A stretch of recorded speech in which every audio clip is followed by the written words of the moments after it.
Happy Wednesday, everyone. Welcome to Testa and Neal. Keep it real right here on WWSU 106.9 FM or our YouTube channel. However you're hanging out with us, we do appreciate it. I'm Shea Neal. Alongside with me, Parker Testa. You've heard that intro. You've heard that start 100 times now. We're all friends here.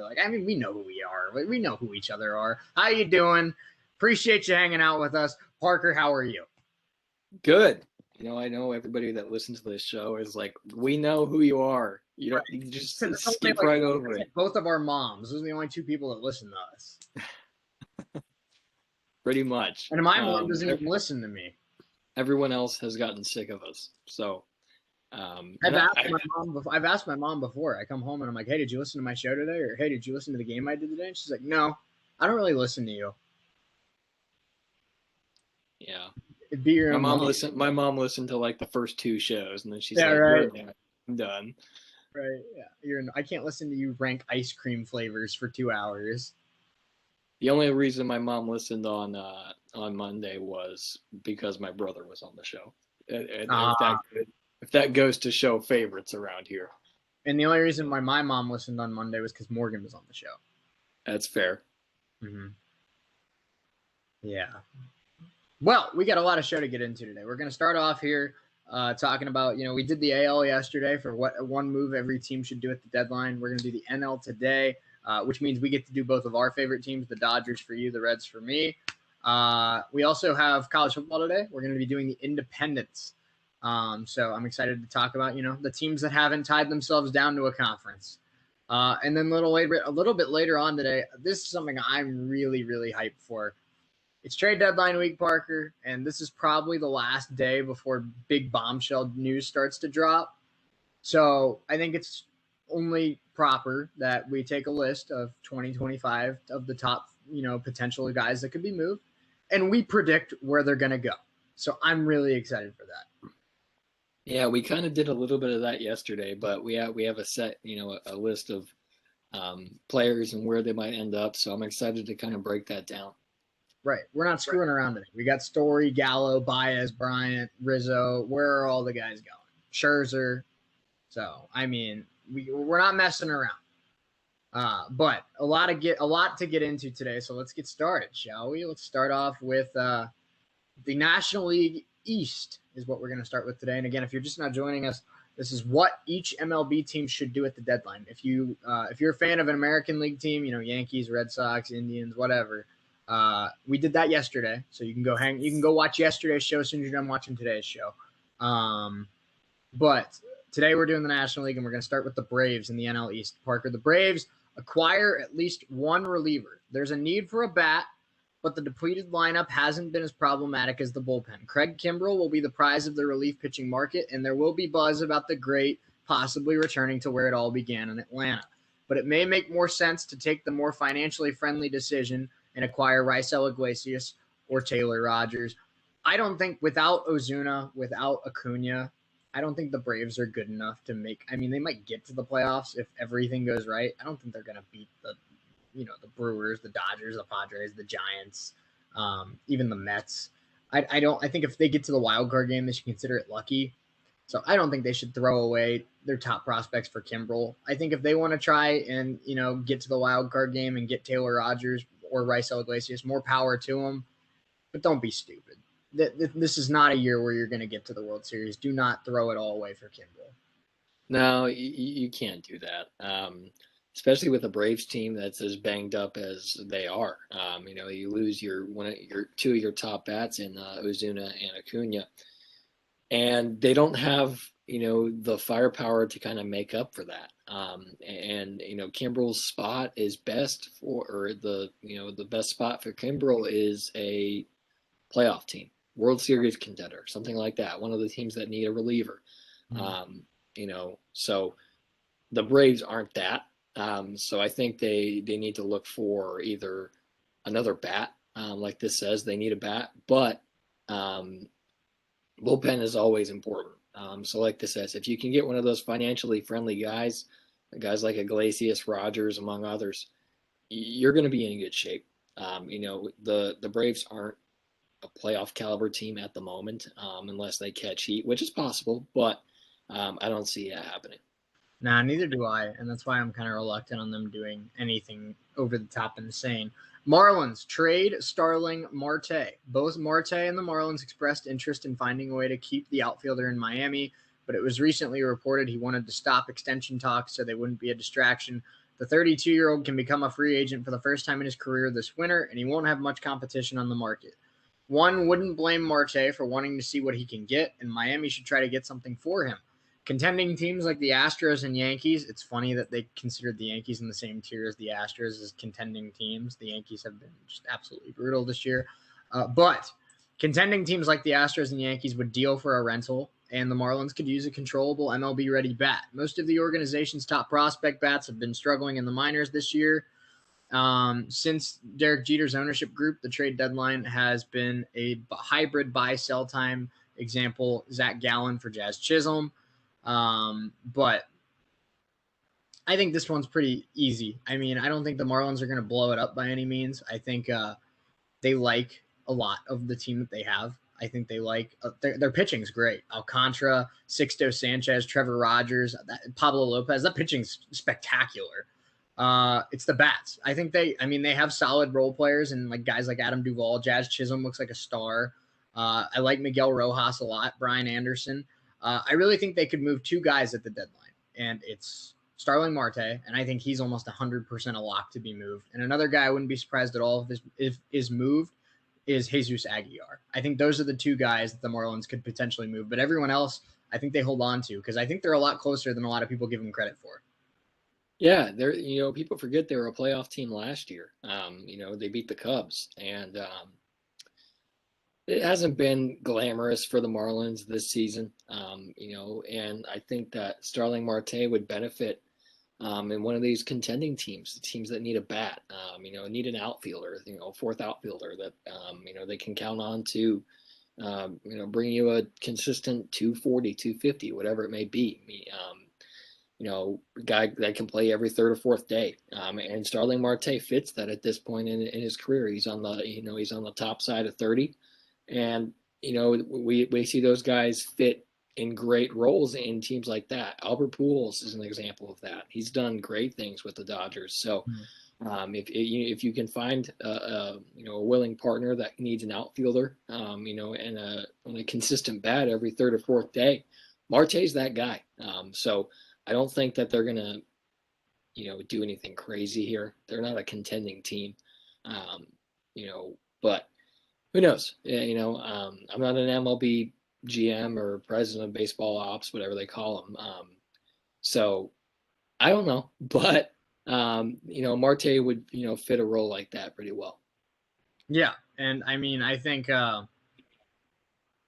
we'll get into it, in hour number 2 with our trade deadline predictions. But one of the ones we are going to be doing is Starling Marte. But I mean, I really only see two teams where he could really end up, and it's really whoever gets more desperate. And I think I know who's going to be more desperate, but we'll get into that a little bit later. The New York Mets trade Ronnie Mauricio for a non-rental starter. As long as Francisco Lindor is in New York, which is for the next 10 years, second-ranked prospect Ronnie Mauricio has no clear path to playing time at shortstop in the Big Apple. The Mets stand a strong chance of trading him eventually, so why not now while his stock is high and use him as the centerpiece of a deal to bring a star pitcher to Flushing? Many potentially available starters such as Jose Barrios or John Means remain under team control past this year. The Mets need a starter at any cost prior to the deadline, so it would only make sense to acquire one who can help next year as well. That would not only ease the sting of parting with Mauricio, but also provide leverage against the potential departures of Stroman and Syndergaard. I like this one. I think it makes a lot of sense.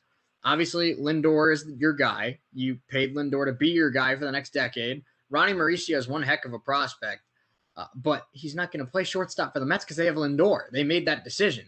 So why not give him up for a guy like Jose Barrios and, have DeGrom, Barrios, Syndergaard, Rich Hill, and, pick a fifth, Carrasco, Stroman, whatever. I mean, that's a good starting rotation. Yeah, it is. And, to see, the Mets are winning this division right now. It hasn't been glamorous, or they haven't been, blowing people out of the water by any means, but they're at the top of this division, and you got to give them credit. We both talked about how we're not big fans of Luis Rojas, and we both think that if this goes south here and the Mets somehow miss the playoffs, I think Rojas will be gone. But they could use another starter. You have Stroman, you have Syndergaard, but like this says, possibly leaving after this season. So, if you can bring in Barrios or Means and sign them to an extension, you got another guy here. So to pair with DeGrom.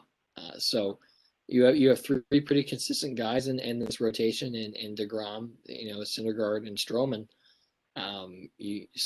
But 4 and 5 are up for grabs.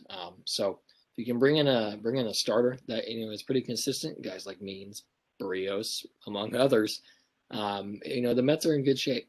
Yeah, no doubt about it. Phillies, go over the luxury tax if needed. The Phillies have been one of baseball's biggest spenders ever since they signed Jim Thome before 2003. They have never, ever exceeded the competitive balance tax threshold, though. They may need to go there this year to get the pitching they need to give them a shot to win the NL East. Is it worth it? It depends on perspective. The Phillies are a flawed team playing in a flawed division, so they will not be favorites to win the pennant, but they also have not been to the postseason in 10 years. And once you're in the postseason, anything can happen. Just ask the 2011 Phillies. It's time to take a shot. I'm okay with this one, I think, because I feel like this is kind of me backing off of the opinion I've had on other teams where I said if it's not your year, don't go all in. And I don't think the Phillies end up beating the Dodgers, the Giants, the Padres, the Brewers, whatever. I don't even know if they catch the Mets. But the Phillies have been unbelievably underwhelming for 4 or 5 years now, where we've said it's a playoff team and they disappoint. And more times than not, it's because of the bullpen. It's because of the pitching staff. So at this point, I'm kind of in a screw it mood with the Phillies. And I say, you know what? Go for it. Go get Bryce Iglesias. Go get Taylor Rogers. Go get Max Scherzer. Whatever you need to get. Go get the pitching that's going to make this team deadly, and go get the Mets. If you can, like this article says, once you get to the playoffs, who the heck knows what's going to happen? The Marlins almost got to the NLCS last year. Yeah, and like you said, the Phillies have been tremendously disappointing, in recent years, and they look really good halfway through, look really good 3/4 of the way through, and then just nosedive, towards the end, and end up missing the playoffs. But they signed Bryce Harper. A lot of people thought that would help turn this team around, and maybe it has, to an extent, but not to the point to where they're a playoff team. So pitching is a big weakness of this Phillies team, and they need to find a consistent guy, especially in the bullpen. Their bullpen's been rough, to say the least.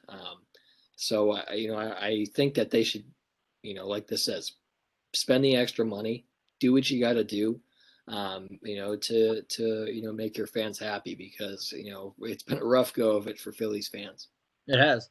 A guy that I think makes a lot of sense for the Phillies that might be easier to get than Scherzer because, well, I guess both of these guys are in the division, but Scherzer's the best pitcher in that division, not named DeGrom.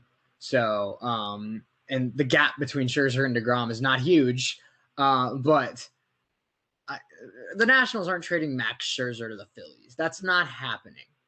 What's something that could happen, though, is another team in their division that has a pitcher that's only been there for half a year, Charlie Morton.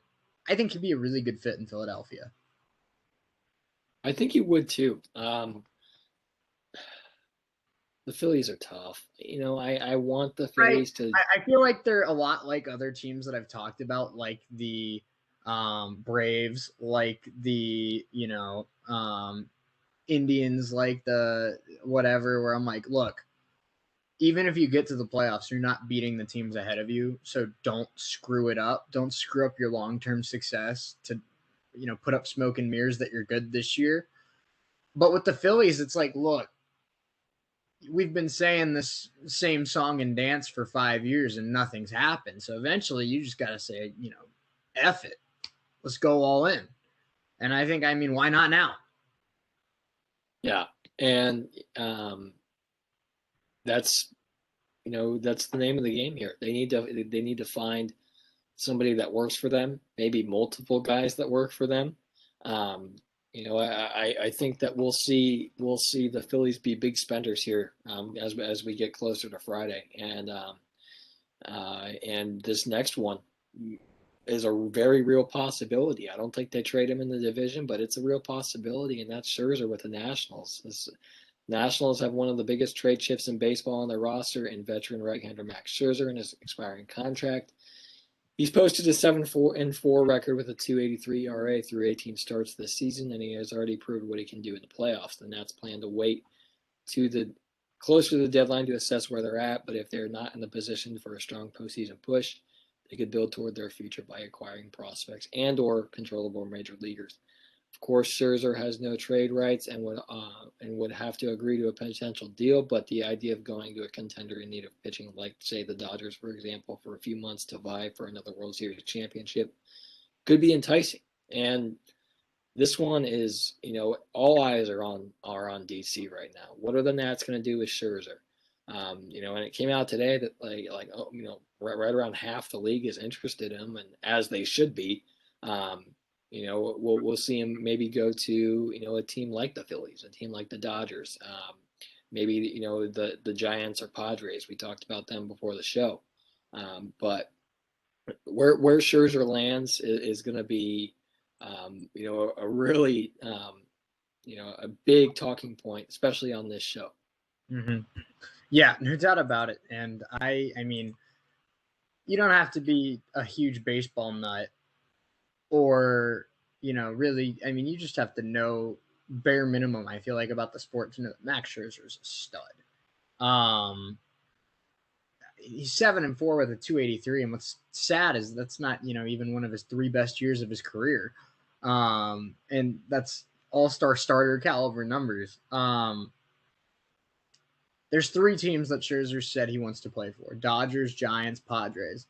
I'm not going to spoil our predictions for hour number 2, but I do think he ends up with one of those 3 teams. I do too. And all 3 of those teams are vying for the top spot in that division. What's sad is 2 of those 3 teams, all 3 of them have been, 3 of the top 5 teams in the league all year. 2 of those 3 teams are going to have to play each other in a winner take all. Yeah, and it's possible that we see, we saw it a couple years ago, 163rd game to decide divisions. Maybe we'll see that again. And it's possible in divisions like the AL East, the NL West, among others. But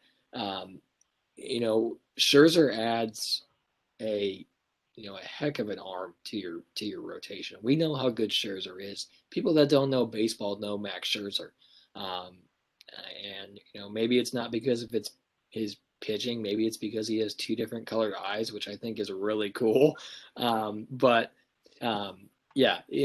add, just dominant pitching, to your rotation, and all 3 of those teams could use that. If you talk to a manager or a GM, no one's going to say no to a consistently great arm. And I wouldn't doubt that all 29 teams not named the Nationals are interested in Scherzer.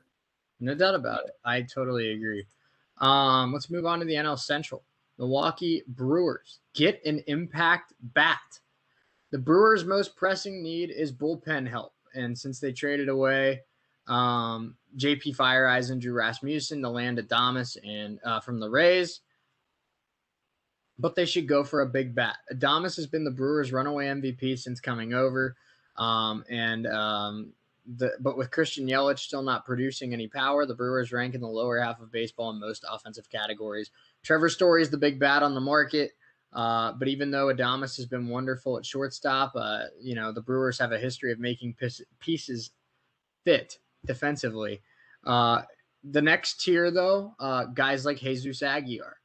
guys like Trey Mancini, guys like potentially even Mitch Haniger if the Mariners decide to go that route. So I think this one's. I mean, I hate this one's accurate because the Reds are chasing the Brewers right now, but this one's accurate. If the Brewers get one more impact bat, they're a World Series contender. Yeah, and it's been up and down for the Brewers. I think this year they've gone on, you know, they go a week where they win most of the games that week, and there's another week where they don't win as much. So they're very up and down. They're a very up and down team. But they need that. They need that bat. Their pitching situation's fine. You got Hader, you got Woodruff, you got Burns. You're fine. With pitching, but offense is something that is honestly surprising with the Brewers in that we're not used to the Brewers having offensive struggles. With Yelich, they have Adames now, and then there's others there that that have been pretty good for the Brewers. But we haven't seen this from the Brewers in a while where they've struggled on offense. So getting an impact bat would certainly help.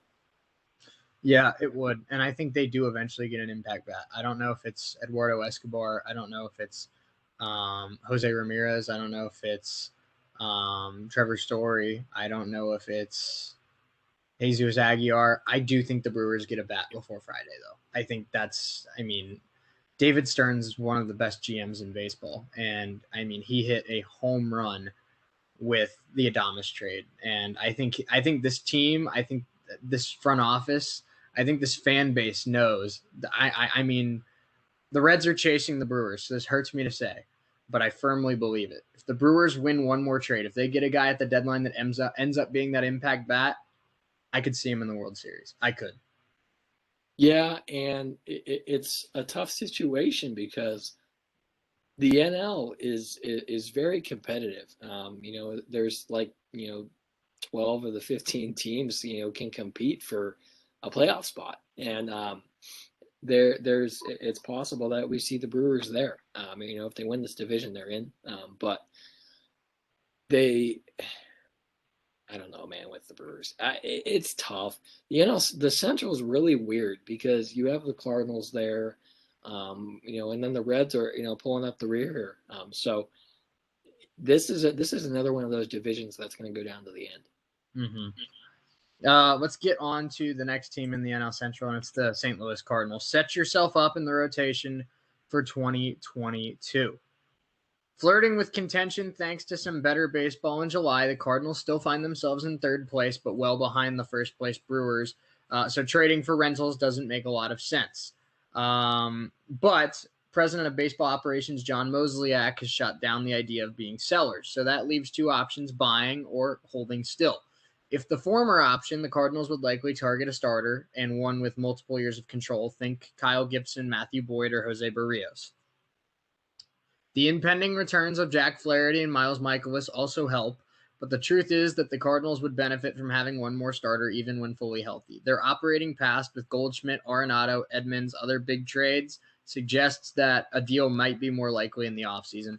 I'm going to be real. I don't think the Cardinals do anything at the deadline that's super insane. I think they like to make their deals in the offseason, like this article says. So I'm not really expecting the Cardinals to do much. I don't think the Cardinals are going to get Barrios. I don't think the Cardinals are going to get Means. But I wouldn't be surprised if they do get a big name in December. Yeah. And, the Cardinals are one of those teams that they're very patient. They, bring in Goldschmidt, Arenado, they, all in the offseason. That they bring in these guys. So, like you said, they have, Flaherty and Mikolas coming back, but, Gibson, Boyd, Barrios are an option for sure. I just don't see it happening now. No, I don't think so either. Let's get to the Cubs. Trade a core piece that is not part of the future plans. This is like the Rangers one from yesterday. It's just really lazy. Duh. They've already started doing that. But I will say, interesting, 2 days in a row, Javi Baez hasn't been in the starting lineup for the Cubs. So does that mean something? I don't know. But could it mean something? Abso-freaking-lutely. But, Cubs president of baseball ops, Jed Hoyer, has made it no secret that they have the eye on the future of the Cubs. That was clear even before the year when they traded Yu Darvish. Baez, Bryant, Rizzo, all set for free agency this year. Contreras next year. They need to decide who they want in the future plans. I think we talked about this briefly yesterday. I'm not going to spoil where I think they go. I think they trade Bryant. I think they trade Kimbrel. I think they've already traded Chafin. I think they trade Baez. And it's very possible that they trade Rizzo. I'm still kind of up in the air on it just because Rizzo's always been Mr. Cub to me, and I can't see him in a different uniform. But it's very possible that we look at this Cubs team next week, in less than a week, and there's no Bryant, no Baez, no Rizzo in that starting lineup. Yeah, it's certainly possible. And we'll talk about this in an hour too, where we think some of these guys will go. And like you said, Baez, Kimbrel, Bryant, I'm really positive that they're going to be gone at this time next week. Rizzo's the one I'm kind of shaky on. And even Kimbrel. I'm shaky on Rizzo and Kimbrel. I think Kimbrel is the more likely player to get traded. I think it's just a foregone conclusion that Baez is gone. I think they'll ship off Bryant as well.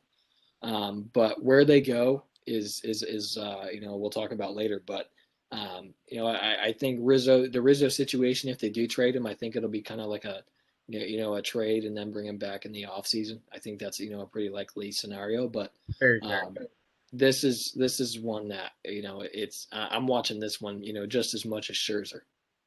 Yeah, no doubt about it. I mean, it's gonna definitely be interesting to see how the Cubs approach the deadline. I mean, the Cubs are one of the more interesting storylines revolving the next 72 hours. So it'll be interesting to see what they decide to do. Let's get to the Pirates, Parker. This one a little bit irrelevant now because this has already happened, but trade as many veteran arms as possible, beginning with Tyler Anderson. Now, I will start off and say that they've already traded Tyler Anderson. They did that last night. They traded him to the Mariners. They're already fulfilling what they want them to do. So that's a win for the Pirates. I'm not going to lie, Parker. The last couple days, the Pirates traded Frazier. What they did there, and then what they're doing now with trading Tyler Anderson, getting 2 prospects for him. The Pirates haven't done half bad. I like the prospects they got from the Padres, and the 2 guys they got from the Phillies for a guy with a 4.5 ERA have a lot of strikeouts in Double-A. So, I mean, Ben Cherington and the Pirates aren't, they're doing all right. I think they're doing actually pretty good. Yeah, and I've seen I know a couple Pirates fans, and I've seen them on Twitter. They're all up in the air and upset that why would we trade Frazier? He's the only good player we have. Folks, one player does not make a whole lot of difference in baseball. I promise you. And you still get to enjoy multiple years of Brian Reynolds and Brian Hayes. I mean, exactly. The Pirates still have really good young talent. Exactly. And even though it doesn't look good right now, and I'm even just going to say it is not good right now. No, they stink. Yeah. There's a future. And I think some fans from some organizations that haven't been good for a long time don't understand future.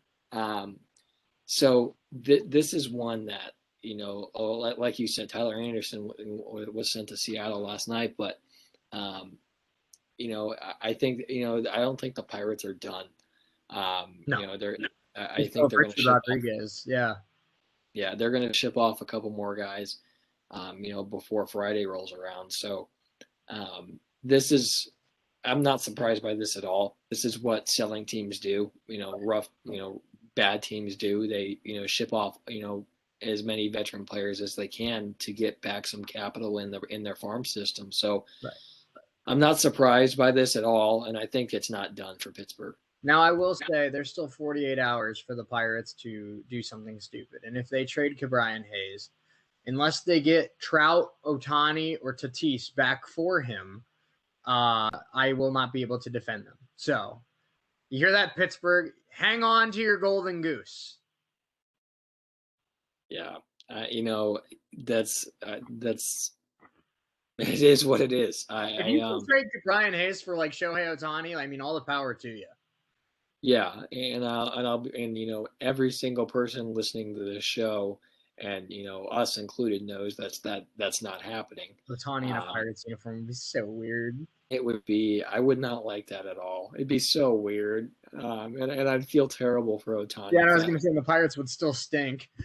So the Angels are rough, and Ohtani's on that team, and they have more than just Ohtani, and but this Pirates team is rough, to say the least, and they're not done.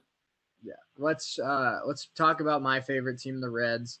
Trade for shortstop Trevor Story. The Reds slashed payroll this offseason, so it could be even more of a possibility for them to take on the $7 million left on Story's contract. They have a bigger need for bullpen help, but in a division that's still winnable, adding Story would be an instant message to the clubhouse that the front office is backing up their words about wanting to contend. He would be an immediate upgrade offensively and essentially could help the club score more runs. Those bigger leads could give their struggling bullpen more runaway to finish games without middle or late inning heartbreak. Exciting prospect Jose Barrero, currently at AAA Louisville, will still be the shortstop of the future in 22 or beyond, while Story helps the Reds in the present. Cincinnati has prospect capital, especially with outfielders like Michael Ciani, to get a deal done without compromising the future for a rental. I like the idea. I do. If you asked me a couple of years ago, I would have been 100% on board with it. But I just don't think they need Story. Farmer's hitting 340 in the month of July. He had 3 more hits tonight. His OPS now back up over 700. He's been a really good defensive shortstop. I don't think shortstop's the problem. I want to call the Twins and get Taylor Rogers. I want to call the Marlins and get Yimi Garcia. I want to call the Angels and get Raisel Iglesias, because why the heck did we trade him in the first place? I don't know, but I want him back. The Reds need to get relievers. Trevor Story is one of the best shortstops in the league. There's no denying that. Trevor Story would make the Reds a better baseball team, 100%. But he's not their biggest need. And the Reds aren't going to get 4 or 5 players on deadline day. That's not how they roll. So what they need to do is go after their biggest need. Get relievers. Trevor Story's cool. Trevor Story would help, but he's not what you need. You need a bullpen. Right. And we talked about this, more than we should have. And it's the problem for the Reds right now is their bullpen. And they need to, address that first. You have a few different guys that can play shortstop. You don't need a big flashy name. The Reds don't need to do anything sexy at this deadline. They don't. They need to bring in, a reliever. Hater, I guess I'd take that. True. But the Reds need a reliever. Is it Rogers? Is it, Iglesias, Garcia in Miami? They need guys like that. And even something that's not a big sexy name, that, just a guy that keeps his head down and just, pitches his tail off when he's asked to. Mm-hmm. That's what the Reds need right now. Their starting pitching has been better of late, but they need relievers. They don't need Story. They need relievers. Exactly, and I totally agree. So let's move on to the NL West. Diamondbacks get what they can for Eduardo Escobar and other veterans. The Diamondbacks are clearly in need of either a rebuild or at least an extensive remodel. It's tough to do a complete roster makeover at the trade deadline these days as opposed to the offseason, but the Diamondbacks can begin the process by dealing some of their players on expiring deals. Infielder Eduardo Escobar is probably the most valuable player they have. He can offer a lot to a contender with his positional versatility. He can play third, short, and second, and is a switch hitter with power from both sides of the plate. He's also a leader in the clubhouse. They should also explore what they can get for closer Joakim Soria and Asdrubal Cabrera. They may not get huge returns, but the Diamondbacks need to start the process of redoing the roster, and that starts with Escobar. 100% agree. I mean, this Diamondbacks team's terrible. They need to kind of start over. And the player that you're going to be able to get the most for in the next 72 hours is Eduardo Escobar. So it's important for the Diamondbacks to consider all the deals, all the offers they've been given, and make sure you pick a deal that's going to kickstart the rebuild because, you only get one chance to trade Eduardo Escobar. So make it count. Right. And, the Diamondbacks are not good. They're the worst team in baseball statistically.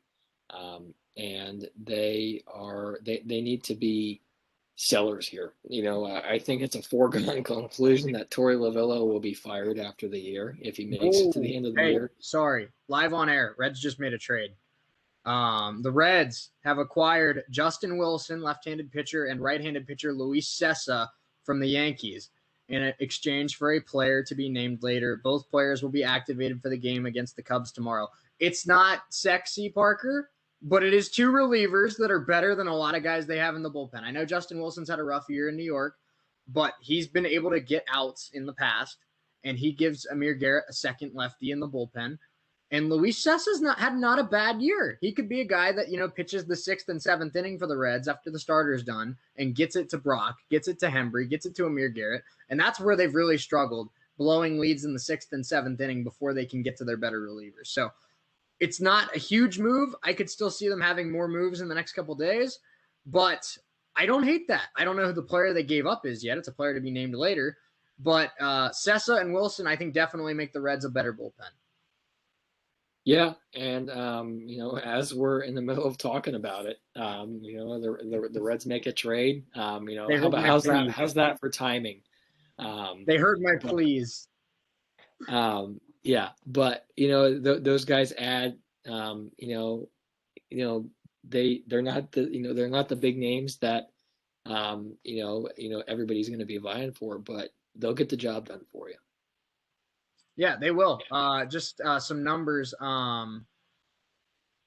for the guys the Reds just traded for. Wilson, like I said, has not had a good year. He turns 34 next month. He has a 7.5 ERA this year, 15 strikeouts, 9 walks in 18 innings. He's allowed 5 home runs. But Justin Wilson has had strong years in the past with the Yankees, with the Mets.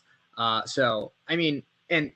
the Reds are only asking him to be the 6th or 7th best reliever in a bullpen. So, obviously a 7 ERA is not going to do it. But if he has an ERA of like 4.3, 4.4, whatever, it's your 7th best reliever or whatever. You can live with that. Cessa's the fun part of this trade. Cessa on the year's had a really good year. He's 3-1 with a 2.82 ERA in 38 innings, 31 strikeouts. This is the big thing for the Reds. They need a guy like Cessa like that can pitch in the 5th, 6th, 7th inning and get it to the guys like Antone, like Sims, like Garrett, Hembry. So I think Cessa could end up being a really important piece. Yeah, he could. And, Wilson hasn't had the year that, we've seen, in the past, but, Cessa is going to bring, a tremendous piece of this bullpen. He sure will.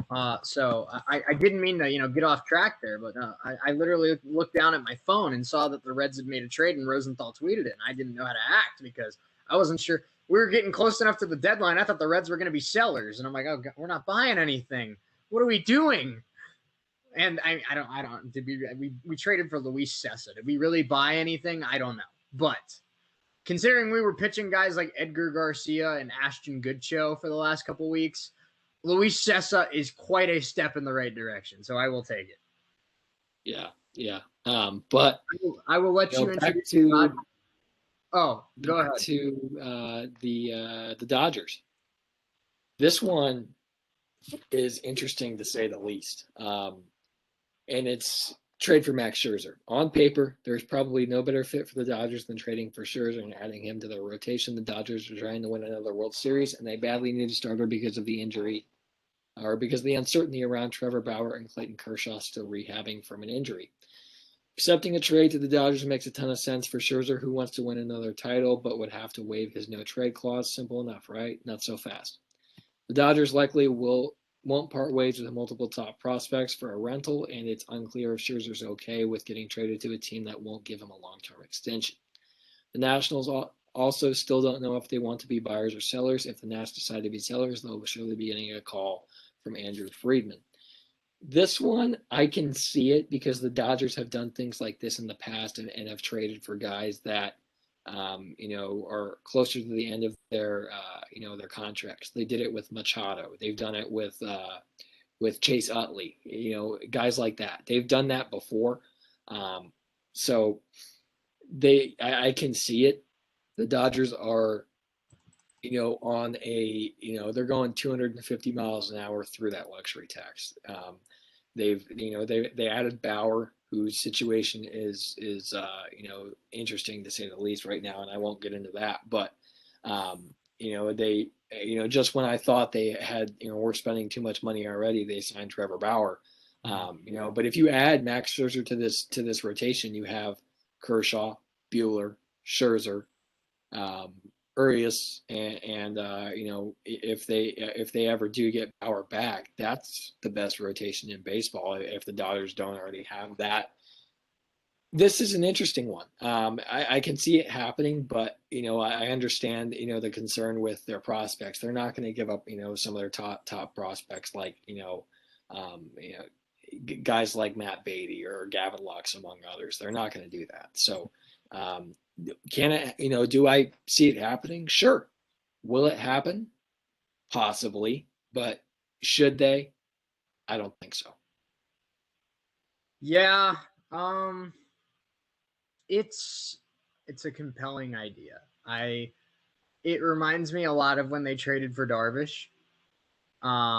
Just the let's, for lack of better terms, woof, I almost did it. Let's F things up. I know. Hold back.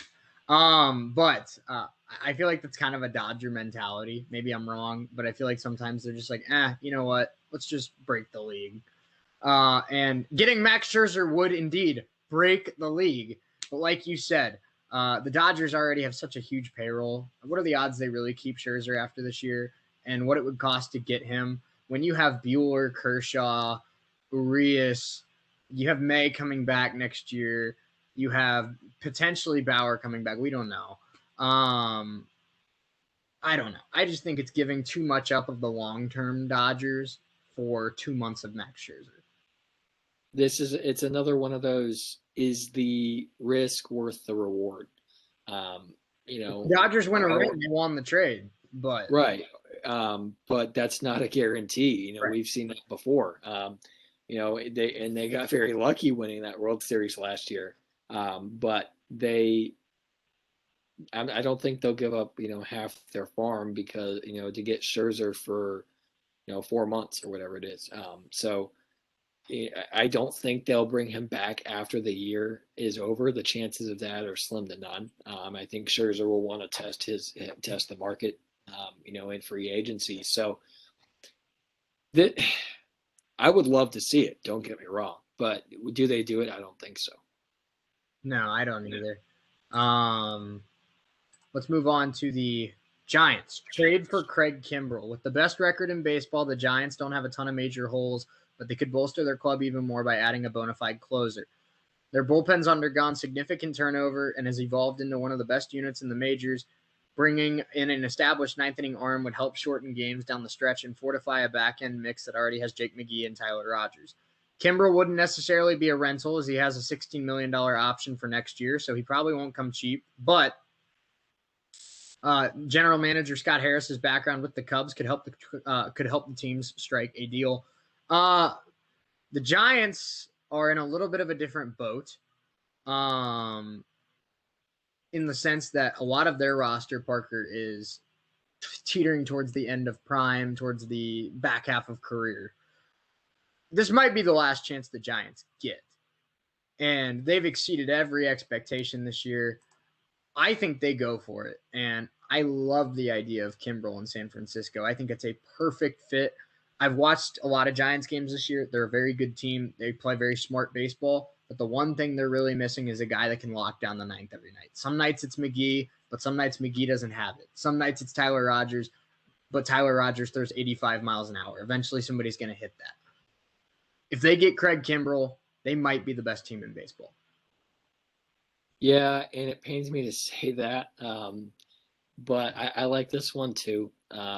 it wouldn't be good for the Dodgers because they have to face Kimbrel a lot. But yeah, this one makes sense. As much as I don't like it, it makes a lot of sense. So the Giant, like you said, the Giants have surpassed everyone's expectations this year. And more, and even more so than that. Posey's revived his career. Brandon Crawford's been really good. So they have talent there in San Francisco. I think Gabe Kapler, barring complete disasters, the NL Manager of the Year. I know you've been pushing for David Bell, but I think Gabe Kapler has this in the bag so far. Yeah, this one I like. And he has the team options. So if they wanna bring Kimbrel back, it's not going to be cheap, but the reward is going to pay off because you're going to have arguably the best closer in baseball in your bullpen. Yeah, no doubt about it. Let's get to the Padres. Add a bat, a starter, and a reliever. Step one's already in the books. They got Adam Frazier, the major league hit leader. Don't rule out another offensive upgrade, but they now should focus on pitching. They could be in on anyone, whether it's an ace like Scherzer or a number 4, number 5 type who can give them innings. They need one more starting pitcher, and whatever the best deal is, take it. The bullpen need is less pressing, but the Padres should aim high there as well. Maybe a potential reunion with Craig Kimbrel.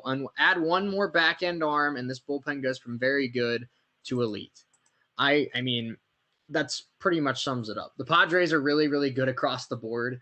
They're just adding depth. They need one more piece of depth on offense. They got it in Adam Frazier. They need one more depth starter, and they need one more piece of depth in the bullpen. The Padres are basically just, building up the fort for the playoffs. Yeah, and Jace Tingler's done a heck of a job managing this team. This rotation's been really good with Snell, with Musgrove, with Lamet. So this rotation's strong, but they need another starter. This bullpen's strong, but they need another reliever. They do. They dealt with their offense with acquiring Frazier, but they need a 4 or 5 guy that can fill out the back half of that rotation. If you get Scherzer's your one. You move everybody else down a spot. But this one is it's pretty self-explanatory. You need a bat, you need a starter, you need a reliever. Yeah, you do. And I mean, I think the Padres are less worried about making the playoffs and more worried about, when we get there, how do we beat teams? And I think that's kind of how they're approaching this deadline. And I respect it because the Padres have always been a really aggressive organization. And I like that about them. I like that they're not afraid. They don't sit back on their, they don't sit on their hands and wait for deadline day to make moves. They traded for Adam Frazier a week before the deadline. They saw Adam Frazier's game. They liked it. So they got him before anyone else could beat them to him. And I respect that. I do too. And, part of me wishes that Andrew Friedman would be more aggressive than he is, and I'll give it to him. He's been really aggressive in the winter meetings and free agency. Really aggressive. You get Bauer, you get Mookie, and you trade for Mookie Betts. So I'm not saying that the Dodgers aren't aggressive, but the Padres are taking it to a whole new level. They bring in Snell, they bring in Machado, they bring in Frazier. So they have pieces there in place to be. They're a good team, no doubt. But if you add, you may not add the starter, but if you add the reliever, you're in good shape. Yeah, you do. Let's get to the last team here, the Rockies. Begin a two-part process to make a quick turnaround. The Rockies are years from winning, and need to kind of revamp everything. But for better or for worse, the Rockies need to go in a different direction. They need power, catching, left-handed hitting, relief experience, starting pitching. Do you trade John Gray? That could be something they address, as well as some of the younger parts of the roster. If some of the needs can be filled at the deadline and others are addressed, Denver fans may be spared some time in the rebuild. I think they made that way more complicated than it needs to be. What the Rockies need to do at the deadline is trade Trevor Story. He's not coming back. Get what you can for him, and let's start this rebuild. You're not going anywhere. So why not trade your best player that's not coming back when he's a free agent at the end of the year and get started with some good prospects? Yeah, they need to ship off Story. But what does this turnaround mean? Your best outfielder is who? Charlie Blackmon, Raymel Tapia. Really? I mean, they need to get rid of Story. That's first and foremost. And I think if that was if that was listed here, we both would have been like, well, duh, one of those duh moments. But I think that this article has kind of given us a few too many of those. So I think they wanted to change it up. But they need it's like a Diamondback situation. They need kind of a clean slate here in Denver.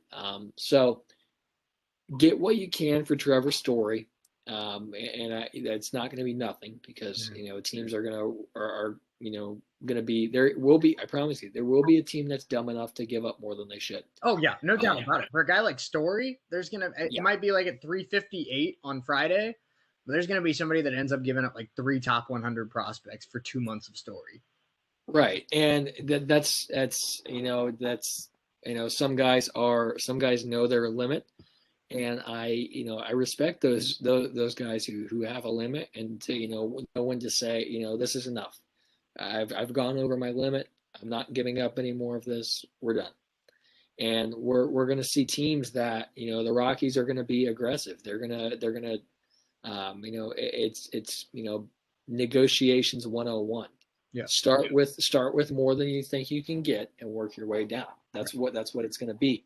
And there will be a team that, when they hear that first offer, they're going to be like, sold, done, make it happen. So I think that this is the Rockies situation is going to be one that I'm going to be watching. It's going to be on my radar because where's Story going to go, and what are the Rockies going to get back? Right. For those of you that are just joining us, I know we have a lot of Reds fans in the Fairborn, Dayton area, so. The Reds did make a trade with the Yankees just about 15-20 minutes ago at the time of recording this. They acquire left-handed pitcher Justin Wilson, right-handed pitcher Luis Cessa for a player to be named later. Justin Wilson on the year, a 7.4 ERA, not his best year, but he has had success in the past as a left-handed pitcher. Luis Cessa's had quite the season, though. 38 innings, a 2.6 ERA. He's going to be a big addition to the Reds bullpen.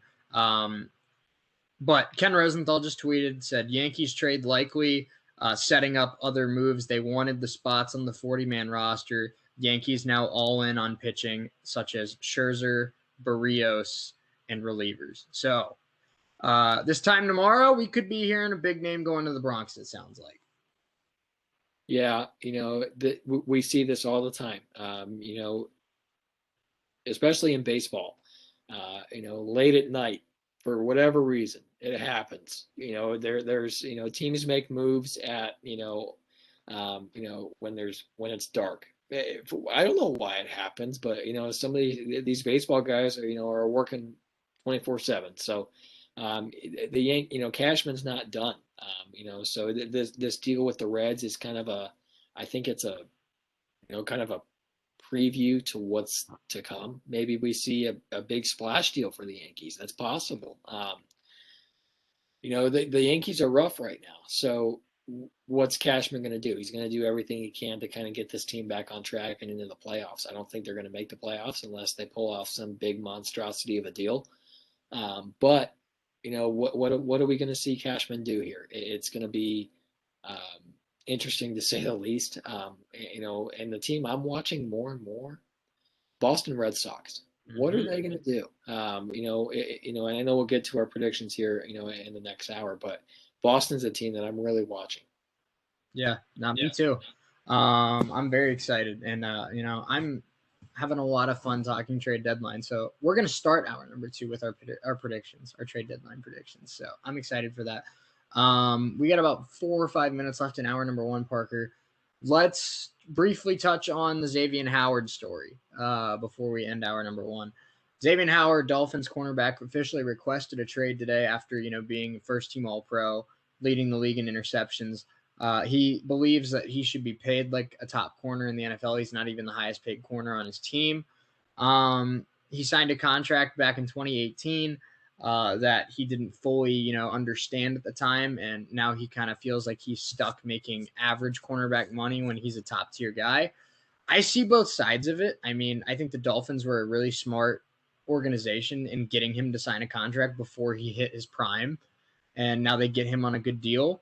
But at the same time, I get it. Xavien Howard's one of the better corners in the league, and he deserves to be compensated as so. If the Dolphins are going to keep running Xavien Howard out there against other teams' top receivers and not giving him any safety help, you got to pay him like a top corner in the NFL. So does he get traded? Maybe. I still don't think so. I think the Dolphins eventually give in and give him what he wants because we don't know what we're going to get from Tua Tagovailoa this year. We do know the Dolphins' defense is really, really good. And if they want a chance to hang with the Bills, it's a small chance, but it's a chance. If they want a chance to hang with the Bills, they need that defense to ball out. And that defense isn't balling out without Xavien Howard. So I think they eventually give in, give him what he wants. Howard's got to be a Dolphin if they want a shot. Well, they have to. They got to give him what he wants because he had more interceptions than like 6 NFL teams last year. He had 10, and I think I know there was a few teams on that list that had like 8 or 9. So he's the best corner in football as far as ball hawking goes. He's one of the best there is, and if the Dolphins are dumb enough to trade him, which I don't think they are, we could talk potential landing spots another time if more comes of this story, but I don't think the Dolphins are this incompetent to get rid of him. They're not the 2016 Browns. They're not that dumb. Brian Flores is, a heck of a coach, and I'm not sure who their GM is, but he's done a heck of a job helping Flores out. But you don't trade Xavien Howard. You don't. The only way he walks is if it's on his terms in free agency. Unless something more comes of this and he starts holding out a camp, starts holding out into the preseason, then you have to look at it more. But you got to give him what he wants because he's arguably your best defender. Right. If he does get traded, neither of us think he will, but if he does get traded, where do you think he goes? The first thing that pops in my head, Seattle. I like it. That's tough for me. It is. I could see New Orleans too, pair him with Lattimore. Yeah. I don't think they do this because it's a division team, but I'm thinking New York Jets. They could use a corner on that defense. I don't think it happens, but I think Seattle's the most likely spot. Here's an interesting idea. 2 corners that aren't happy with the teams they're with right now because of their contract. What if you just trade them for each other? What if you trade Howard to the Patriots for Gilmore? It's interesting. Isn't it? It is. And I don't know. I think Howard's the better football player right now. Gilmore's older. I think Howard's a better corner at this moment. But Howard's also, Gilmore's a free agent, I believe, after this year. So the Dolphins could just say, look, we'll ride with Gilmore for a year, and then we can draft a first-round corner or we can sign somebody or whatever. So if the Dolphins really think this relationship isn't fixable, I still think they could get a pretty solid corner for Howard. And maybe, the Patriots finally get to dump Gilmore's contract and they get Howard, who they rework his contract with. Yeah, my thought process is I don't think, good old Billy B is going to be that aggressive. We saw him, they were the most aggressive team in free agency this past offseason, no doubt. They signed everybody and their mother, but I think Belichick has a track record of getting rid of a guy a year or two before he falls off the table. I don't think Gilmore's to that point yet. Yes, he is older. Yes, he, he's not happy with his contract. But Bill Belichick's not going to give in to the pressure. You know, so I wouldn't. It'd surprise me if that happened. I still think Seattle's the more likely spot. Mhm. What about this one? The Arizona Cardinals could be interesting for Xavien Howard. You add Howard to a defense that's already nuts with J.J. Watt, with Hassan Reddick, with Isaiah Simmons, with um, Chandler Jones. But Buda Baker, yeah. Yeah. So this defense is nasty already, and if you add Xavien Howard, it just gets better. The Cardinals are fun, but yeah, this situation is going to be more and more interesting as we go along. Of course, we talked about Aaron Rodgers, earlier this week, but could this turn into a Aaron Rodgers similar situation to where he's not happy with his contract? He starts holding out. It's the typical, it happens every year with 2 or 3 guys that they're not happy with their contracts. They kind of get, in Howard's situation, he didn't understand his contract, which is, you fire your agent for that. But so this situation is going to be interesting to say the least. What are the Dolphins going to do? Like I said, I don't think they trade him. You got to give him what he wants. Yeah, you do. All right, hour number 1 in the books. When we come back, trade deadline predictions for all of you baseball fans out there. We're 48 hours away from the trade deadline. The Reds just got a couple relievers. We still got a lot of big names out there. Trevor Story, Chris Bryant, Javi Baez, Jose Barrios, Taylor Rogers, Eduardo Escobar, Josh Donaldson, Joey Gallo. Where do Parker and I have them all going? We'll let you know to start hour number 2. And we also have our independent college football conference preview coming up as well. So a lot to keep, a lot to stay around for, a lot to keep it locked for. We're just getting started here on this Wednesday afternoon. But make sure you keep it locked and keep it real. Hour number 2 is coming up next.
Hour number 2 here of Keep It Real with Testa and Neal. How are all of you? I'm Shea Neal, alongside with me Parker. Testa,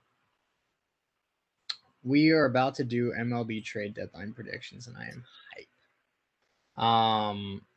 So let's just get into it. There's no time. I mean, there's no time to waste. It's pretty self-explanatory for all of you hanging out.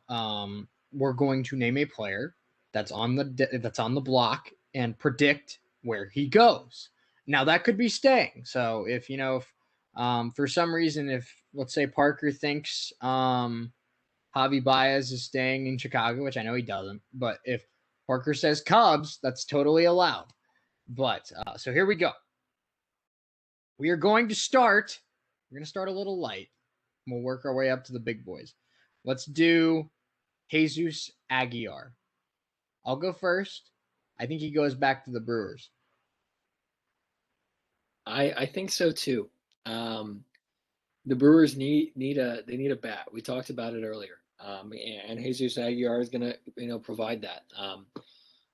He was great in Milwaukee. But I think Miami sends him back to where he started. David Peralta with the Arizona Diamondbacks. I could see a couple different places where I think he would fit pretty nicely. But at the end of the day, I think the team that makes the most sense for me, Chicago White Sox. Luis Robert's still coming off of an injury. Eloy Jimenez just got activated about 36 hours ago. And Adam Engel is a bench player, I feel like. Adam Eaton was horrible. They DFA'd him. I think David Peralta would make a lot of sense in right field for the White Sox. So I'm going to say David Peralta goes to Chicago. I'm with you. I think the White Sox are a perfect fit for David Peralta. He's a guy that can provide a solid bat. And then he plays a pretty good right field for you. So White Sox are certainly one of the more interesting spots. One that's kind of stands out to me is Josh Donaldson. I think it's tough.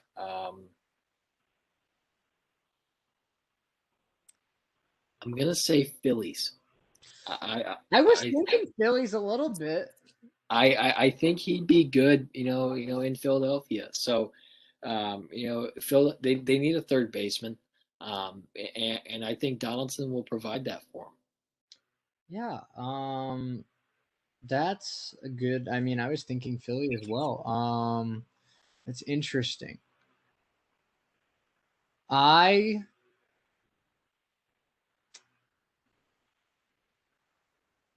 I'm gonna say Twins because I think they trade him in the off season.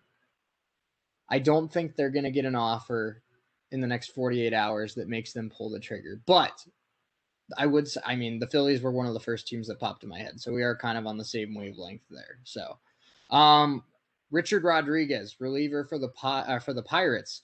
I'm gonna go Houston Astros. Okay. I'm gonna say San Diego Padres. Okay, that'd be a good fit in San Diego. We talked about the Padres earlier, and that they need a reliever, and I think Richard Rodriguez would be pretty solid for him. Yeah, he would for sure. Let's keep the reliever train going. Taylor Rogers, Philadelphia Phillies for me. Yeah, I'm thinking the same thing. We talked about the Phillies earlier. They need to make a splash. Getting Taylor Rogers and Donaldson would be the ideal scenario for Philly. It would. Ian Kennedy. All right, here's where my fan head's going to come out. Cincinnati Reds. I think he's the last guy they get on deadline day. Yeah. Reds pop in my mind as well. Dodgers popped in my head as well, but I think the Reds would be a better fit. Craig Kimbrell, for me, this is going to be a splash. This is not, I think, I was originally going to say San Francisco Giants because I think it's the perfect fit. But I think this team gives in and gives up more than the Giants are willing to give up. Kimbrell's going to Philadelphia. Wow. Okay. I'm going to say Giants because I like the fit better, but I wouldn't be mad at that. I think the Phillies just panic and give up more. I feel the same way. But if you give up more than I think more than you should, I think the Phillies are going to do that. But if you land Kimbrel, Taylor Rogers, and Donaldson, it's a successful deadline for you. You have those three. I think you're neck and neck with the Mets. I mean, let's do Eduardo Escobar, the number one asset for the Diamondbacks. I could see him going to Milwaukee very easily. I could see him going to Chicago very easily. And that's inevitably where I'm going to have him go. They lost out on Adam Frazier. I could see them going after a guy like Scope, but I don't think they make a trade in the division.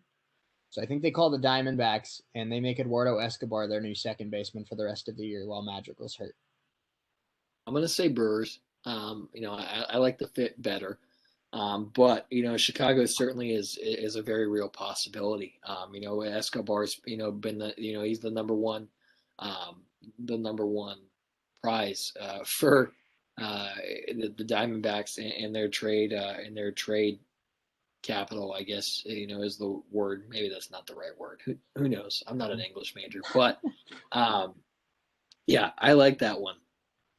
Starling Danny Marte. Duffy. We'll do Duffy, and then we can do Marte. It's fine. Danny Duffy. I'm not gonna lie, it's kind of cheating because we're looking at an already predicted list. I like the fit that they have here. I'm gonna go with San Diego. Yeah, I think he's very different from what the Padres have. The Padres have Musgrove, Snell, Lamet, guys that throw very hard, overpowering stuff.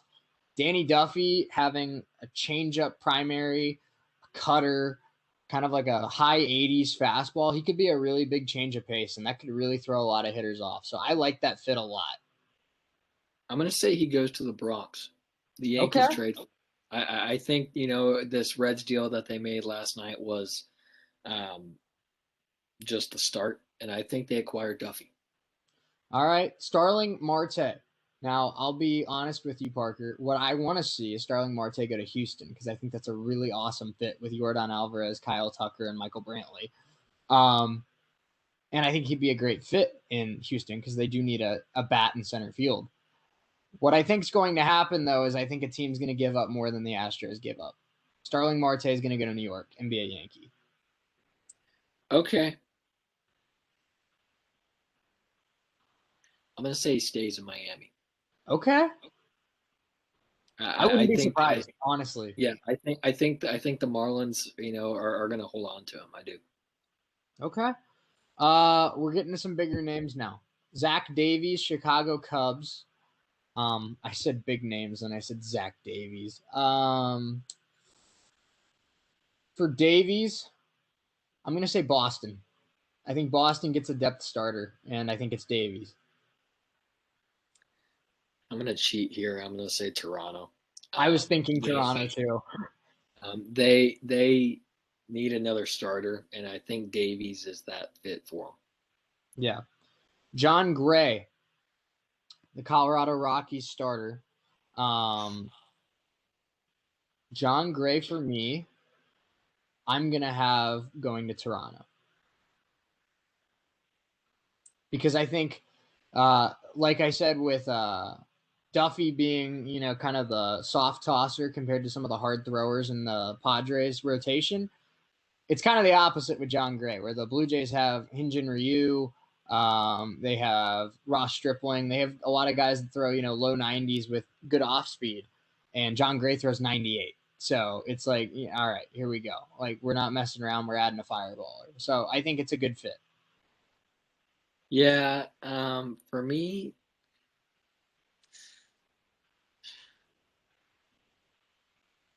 Seattle Mariners. Okay. I like that fit a lot. I think John Gray, I think he adds a depth starter to Scott Service's rotation. I like it a lot. Kyle Gibson with the Texas Rangers. I hate to admit this one, And it's something that I could definitely see happening more in the offseason than now. But I'm going to say it now just for the heck of it. St. Louis Cardinals. I'm leaning that way too. They need a guy, like Gibson that can provide, some solid play for you, and I think Gibson will do that, well in St. Louis. Jose Barrios. We're down to the final 6. Jose Barrios, I think, stays in Minnesota. But if he does get traded, I don't think he will. But if he does, it's going to be to the Mets. I think the Mets give it up. I think the Mets give up Mauricio and a lot of prospects for Barrios. So if he does get traded, he's going to Queens. But I think he stays in Minnesota. I think he goes to Anaheim. Okay. I think the Angels desperately need another, an additional starter. They need, starter and reliever help. Reliever help is big, and I think the Angels go after Barrios. Okay, I like it a lot. John Means, I think he stays in Baltimore. I do too. I think if Baltimore trades anybody, it's not going to be John Means. So he's been one of their bright spots on their pitching staff. So I think he stays in Baltimore as well. Let's do the other Oriole that's on the block, Trey Mancini. I could see him going to Milwaukee. I think Milwaukee inevitably takes the less prospect expense option of Aguilar. Mancini will obviously cost more. So I could definitely see him staying in Baltimore, but I don't think it's as fun when I predict him to stay. So I'm going to predict him to go to Atlanta. I think the Braves make a last-ditch effort at the playoffs and they get Trey Mancini. I'm going to be boring. I'm going to say that he stays. I think that's the most likely situation. Right. And I don't think the Orioles are going to be as active as everybody thinks they are. Joey Gallo. I would love to see Joey Gallo in Boston. I could easily see Joey Gallo in New York. But at the end of the day, I think he goes to a team in the AL East that is neither of those two. I have him going to Toronto.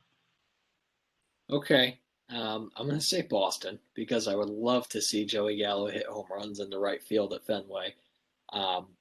And I think, the Red Sox should use another big power bat, and Gallo is that. So I think he goes to Boston. Okay.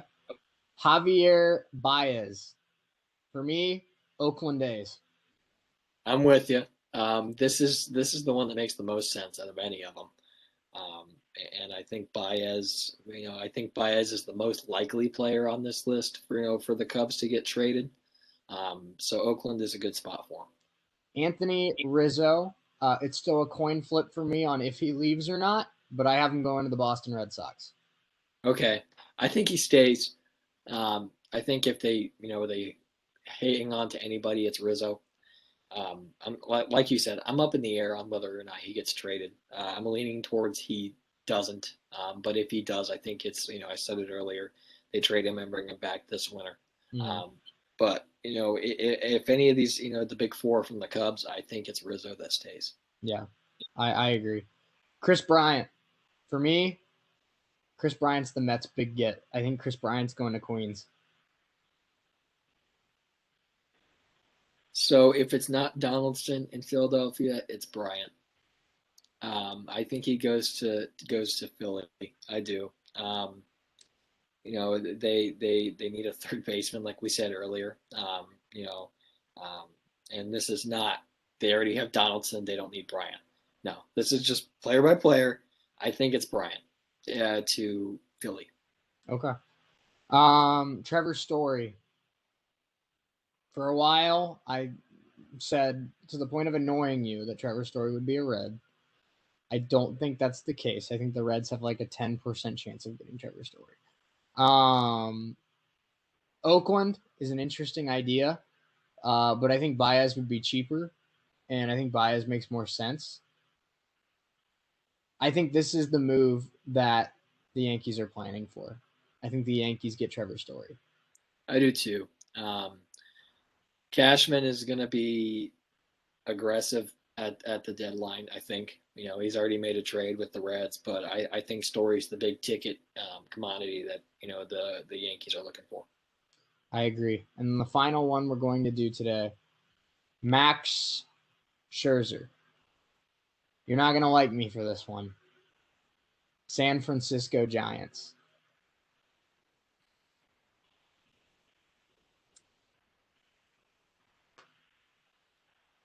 This one's tough for me. Part of me wants to say that he stays in Washington. I think that's looking less and less likely by the day, though. Right. Part of me wants to say the Dodgers. I'll tell you what, though.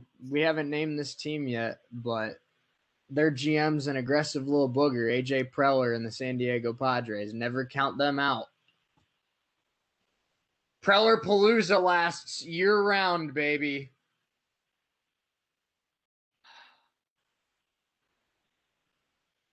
I think he goes to the Mets. The Mets? You think the Nats give him up to the Mets? I do.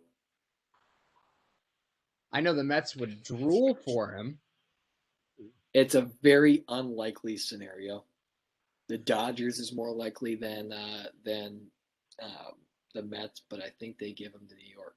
God, if you go into the playoffs with DeGrom, Scherzer, Syndergaard, Stroman, ugh, killer. That's disgusting. That top three of DeGrom, Scherzer, Syndergaard is probably better than the Astros' big three of Verlander, Cole, and Morton. I think so. It's close. It's real close. Morton's better than Syndergaard. Scherzer's better than Cole. DeGrom's better than Verlander. So I think it slightly would be better for the Mets if they got Scherzer, but it's really close. Yeah, it is. That was fun. That was really fun. It was. Yeah. Is there anybody that we didn't talk about that you think the Dodgers get? You think they get somebody like a Yimi Garcia, like Dylan Floro, Josh Harrison from the Nats? I don't know. I think Richard Rodriguez is a possibility. You know who I could see that we didn't talk about? Brad Hand. Yeah. And one that I would really like, to be honest with you, is John Gray. But a really big part of me thinks they're going after Scherzer. I don't want them to, but a really big part of me thinks that Friedman is calling Mike Rizzo. Yeah, it wouldn't surprise me. Wouldn't surprise me at all. By the way, John Heyman's an absolute tool for tweeting that Trey Turner was taken out of the game and then like put a bunch of question marks and said, "Is he traded?" And then we just find out they got tested positive for COVID. Yeah. Thanks, Heyman. For 20 minutes, I was freaking wetting myself because I thought Trey Turner got traded to the Mariners. But yeah, and you texted me, when he tweeted that, and I'm like, huh, that's interesting. I literally thought to myself, holy crap, the Mariners just got Trey Turner. Because I'm like, who else had the prospects to get Trey Turner? I'm like, it had to be the Mariners.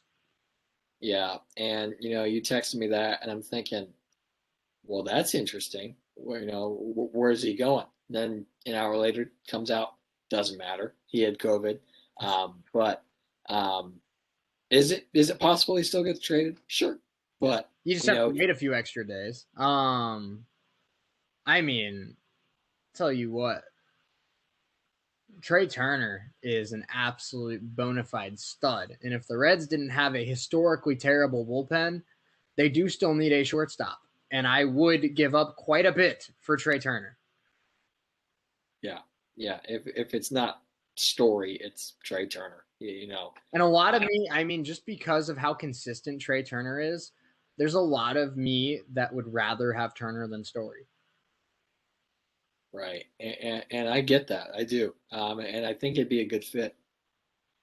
Story is the better defender for sure. Story has the better arm. Story has better range.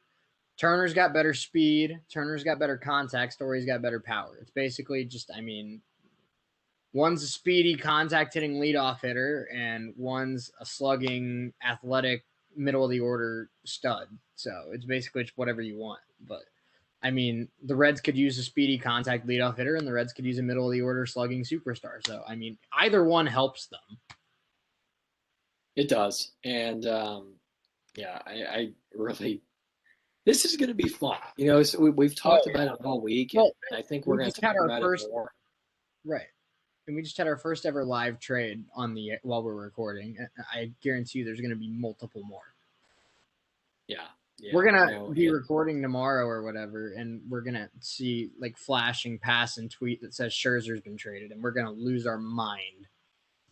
Yeah, and then we'll go on and talk about it for half an hour because that's what we always do. Well, he'll get traded to like the Giants or something, and we'll talk about his first hypothetical start with the Giants in 5 days, and we'll talk about, well, what's the Giants batting order going to look like for Scherzer's debut? Because that's what we do. So it's going to be fun for sure. You know, we're going to talk about this more. You know, I think starting you know today and into tomorrow, we're going to see more and more deals go down. Yes. So who knows? I think if Scherzer gets traded, it's either tonight or tomorrow, because I don't think they wait until Friday because he has to waive the deal. He has to sign the veto. So yeah. I think if Scherzer gets traded, it's by the end of the day Thursday. Yeah, and you know, at the time of recording this, and you know, and by the time it airs, we could see a trade or two more. So it's possible that you know there's stuff in the works right now as we're sitting here recording this that we don't know about. The Reds and the Yankees made a trade at 12:30 in the morning that nobody knew was in the works. So I mean, stuff like this happens all the time. So I mean, I could wake up tomorrow morning and find out that while we were all asleep, you know, maybe Chris Bryant's a Philly, maybe Anthony Rizzo's a Red Sox, maybe Baez is an Oakland. We don't know. I mean, we could wake up tomorrow. Baez hasn't been in the Cubs lineup 2 days in a row. He hasn't been traded yet, but that tells me that they're working on something, and they don't want him to get hurt. Yeah, and I don't know this, and of course, this is all speculation. All these guys we're talking about could be either not traded or traded to a, you know, a team that's out of left field, pun intended. The Yankees could just play everyone on that list, for all we know. Yeah, right. And so who knows? This is going to be fun next couple days for sure. Yeah, it will. What's the last thing we'll do? What's the first big name to be traded? Who's the first domino to fall? For me, it's either Baez or Scherzer. I could totally see it being Scherzer, but it is really, really suspicious that Javi Baez hasn't been in the lineup 2 days in a row, which makes me think we're less than 24 hours away from a Javi Baez trade. Yeah, I'm on the fence. I'm in between. Gallo and Baez. I think Gallo gets traded earlier than we think, and it's either going to be to New York or Boston. Those are my two big spots for Joey Gallo, or it could be a team that we're not even thinking of that is a good fit. So I think it's Gallo or Baez. I think Baez goes first, though. Yeah, I just don't see how the Reds pitched a lefty last night and then a rookie right-hander tonight, and Javi Baez wasn't in the lineup either day and wasn't hurt because he pinch hit later in the game. But that tells me that the front office is working on a trade, and they've told David Ross not to play him so he doesn't get hurt, which makes me think if we're at the point where he's not playing because of a trade potential, that trade's pretty close to being done. Like, before this show goes up, Javi Baez could be out of Chicago. Yeah, and we're all sitting here thinking, which, as a Reds fan, the sooner Javi Baez gets out of Chicago, the happier I am. Send him to the sun. Yeah, but this is why this is fun. We've talked about baseball all year or throughout this entirety of this show, and I think this is the most fun we've ever had since we did our manager tier list. This one is fun, and I'm sure we'll talk about. This show won't be airing when the NFL trade deadline rolls around, but on our respective shows, I'm sure we'll talk for hours on end about NFL deals going down. Absolutely. So this is why this is fun. It's all speculation. Now we wait to see where the dominoes fall. Yeah, we sure do. And the trade deadline's always a waiting game, Parker, where, you wait for that first big star to be traded, and then it feels like 5-6 others fall within like an hour. Everyone's just waiting for that first domino to fall. And, everything I've seen, everything I've heard about why Javi Baez isn't playing the last 2 nights and why it's just really, really suspicious that he's not on the field. I think we're really, really close to hearing something about Baez. I don't know if it's the A's. I don't know if it's the Yankees. I don't know who it is. But somebody seems like they're going to be getting Javi Baez like tonight or tomorrow. Yeah. And a little behind the scenes here for you folks. This is what we do when we're not on air. We talk about where players are going. We talk about, here's an example. When Trevor Bauer signed with the Dodgers, you were doing a basketball game solo, and I was driving to Michigan, and I was literally listening to your game on the air, and you literally said on the air, Parker, I know you're listening. Trevor Bauer signed with the Dodgers. And then you texted me literally right after that, Trevor Bauer's going to LA. And we joked about John Heyman that he said Bauer to Dodgers as a joke to rile up Mets fans. But then it actually happened. So he just got lucky. So Heyman's just like you and me. He gets all of his news from passing. Right. But yeah, so this is why this is fun. Where are guys going to go? How are they going to impact the teams that they go to? We're going to spend all week next week talking about new players and new places, how they impact the teams, how they impact the lineups, World Series chances, whatever. Absolutely. We're going to spend at least, a week, maybe if not 2 on this. New faces, new places, baby. We could be getting here on Monday talking about Scherzer versus Barrios in their first game on the Angels and Dodgers. I don't know. It's going to be we never even considered Scherzer to the Angels. Yeah, that's possible. It is. I'm not sure what the Angels farm system looks like, but that's a real possibility that would help them out tremendously because Lord knows the Angels need pitching. You have a 2-headed monster of Ohtani and Scherzer coming down the stretch. You're getting Trout back in like a week. Watch out. That Angels team could be closing the gap. Yeah. And if they make that deal, I am all in on my prediction that the Angels are going to come up the rear and make the playoffs. That could, like I said this when I made that prediction, that could backfire hugely and it make me look stupid, which is okay. I'm all right with that. Or I could look like a genius, which I'm equally okay with. If not more. Right. Yeah. All right. Well, we got about 25 minutes left in today's show. So let's fly through today's college football preview, shall we?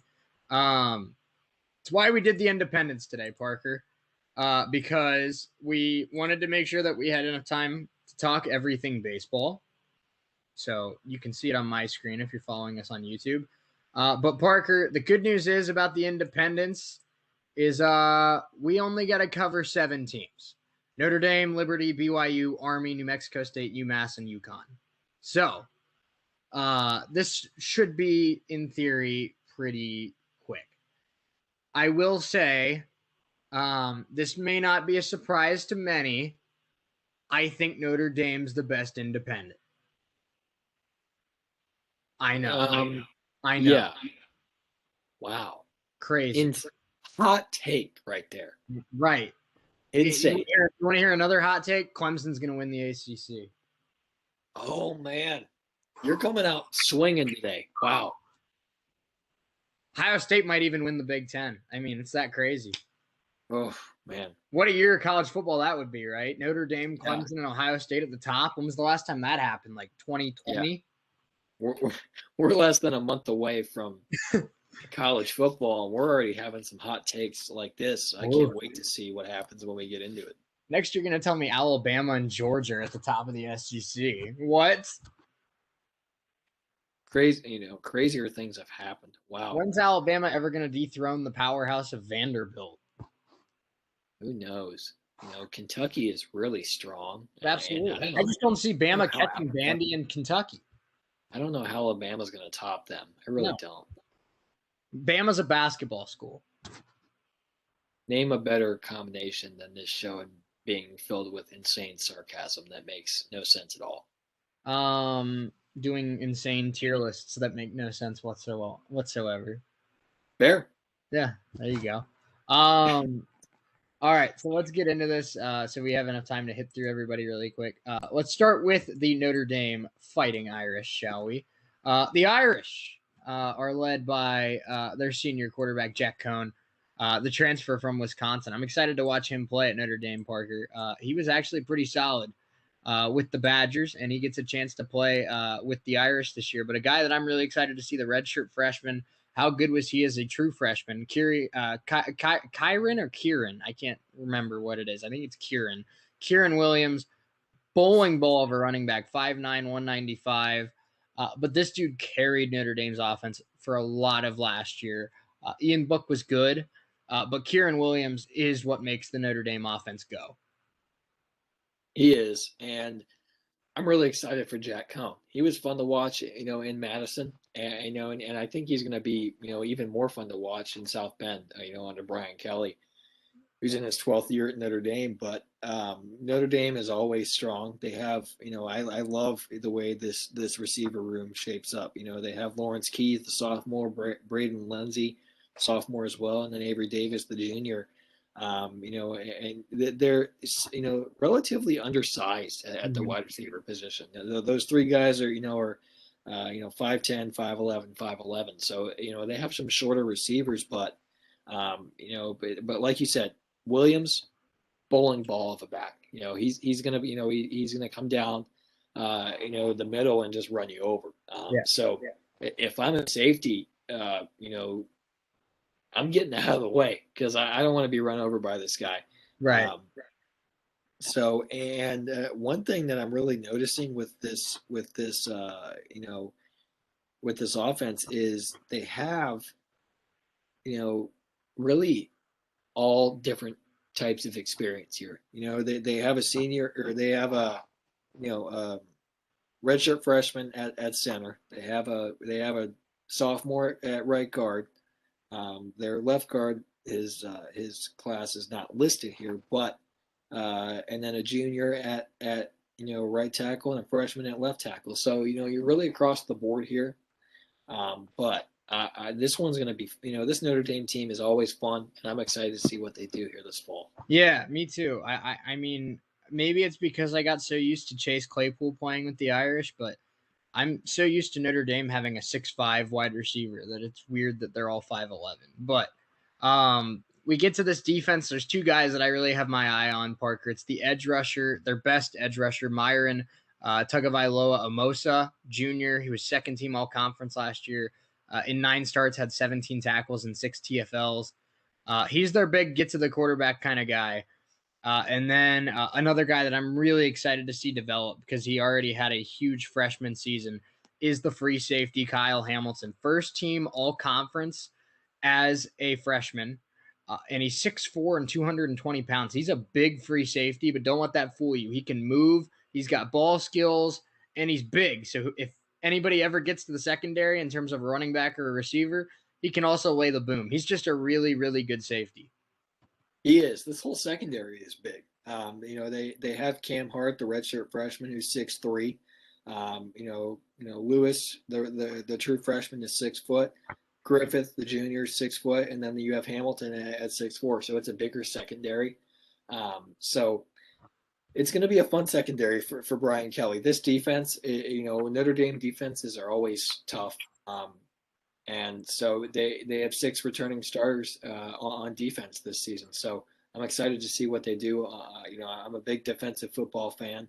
As much as I love to see, big touchdown bombs and long touchdown runs and 60-yard field goals, I love a strong defense, and this is it. Yeah. Another thing to check for, the Notre Dame is the schedule. It's always a fun thing to look at the Notre Dame schedule. They start the year with Florida State on the road. I give them a lot of credit for scheduling Purdue, Cincinnati, Wisconsin. I have a feeling that was, to let Jack Cohn play his old team in his senior season. I love the matchup with the Cincinnati Bearcats, though. Virginia Tech, USC, North Carolina, Sam Howell, and then they end the year at Stanford. It's always a tough schedule for Notre Dame, but this Notre Dame team's good enough where, they're going to be in not just, New Year's Six bowl contention. They'll probably be in college football playoff contention. Really, the only 2 games I see on this schedule that are like big time, upset alert, dangerous, you could lose this, are Cincinnati and USC. Yeah. We talked about Cincinnati already in that they're going to be, they were both of our favorites in the American, and they're going to be a good team. Another game I'm looking at is the last one of the year in Palo Alto against Stanford. So the Irish are 21-13 all time in those series, but Stanford's going to have a strong team. So those 3 games I'm really targeting, as well as Purdue. Purdue's not a pushover team by any means. So they're going to be a tough opponent as well. So those are the big ones I'm looking at, and that's USC, Stanford, and of course Cincinnati.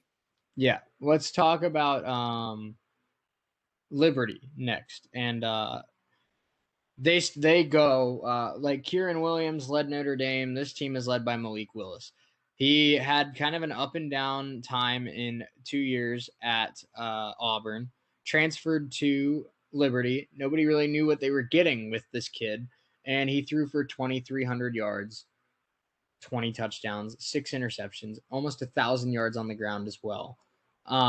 This guy's an absolute stud, and he's taken Liberty from, some random no-name independent school that nobody's heard of to they went 10-1 last year, and they were ranked, and their only loss came on the road to NC State. So this team keeps trending up, and I could definitely see them competing for a New Year's Six bowl this year. Yeah, I could too. This team is fun, and they're pretty experienced, especially on the offensive side of the ball. Willis is a junior. They're starting back. Joshua Mack is a senior. And then their receivers, senior, junior. Their tight end's a senior. Their offensive line is stacked with experience as well. They have a senior, junior, sophomore, senior.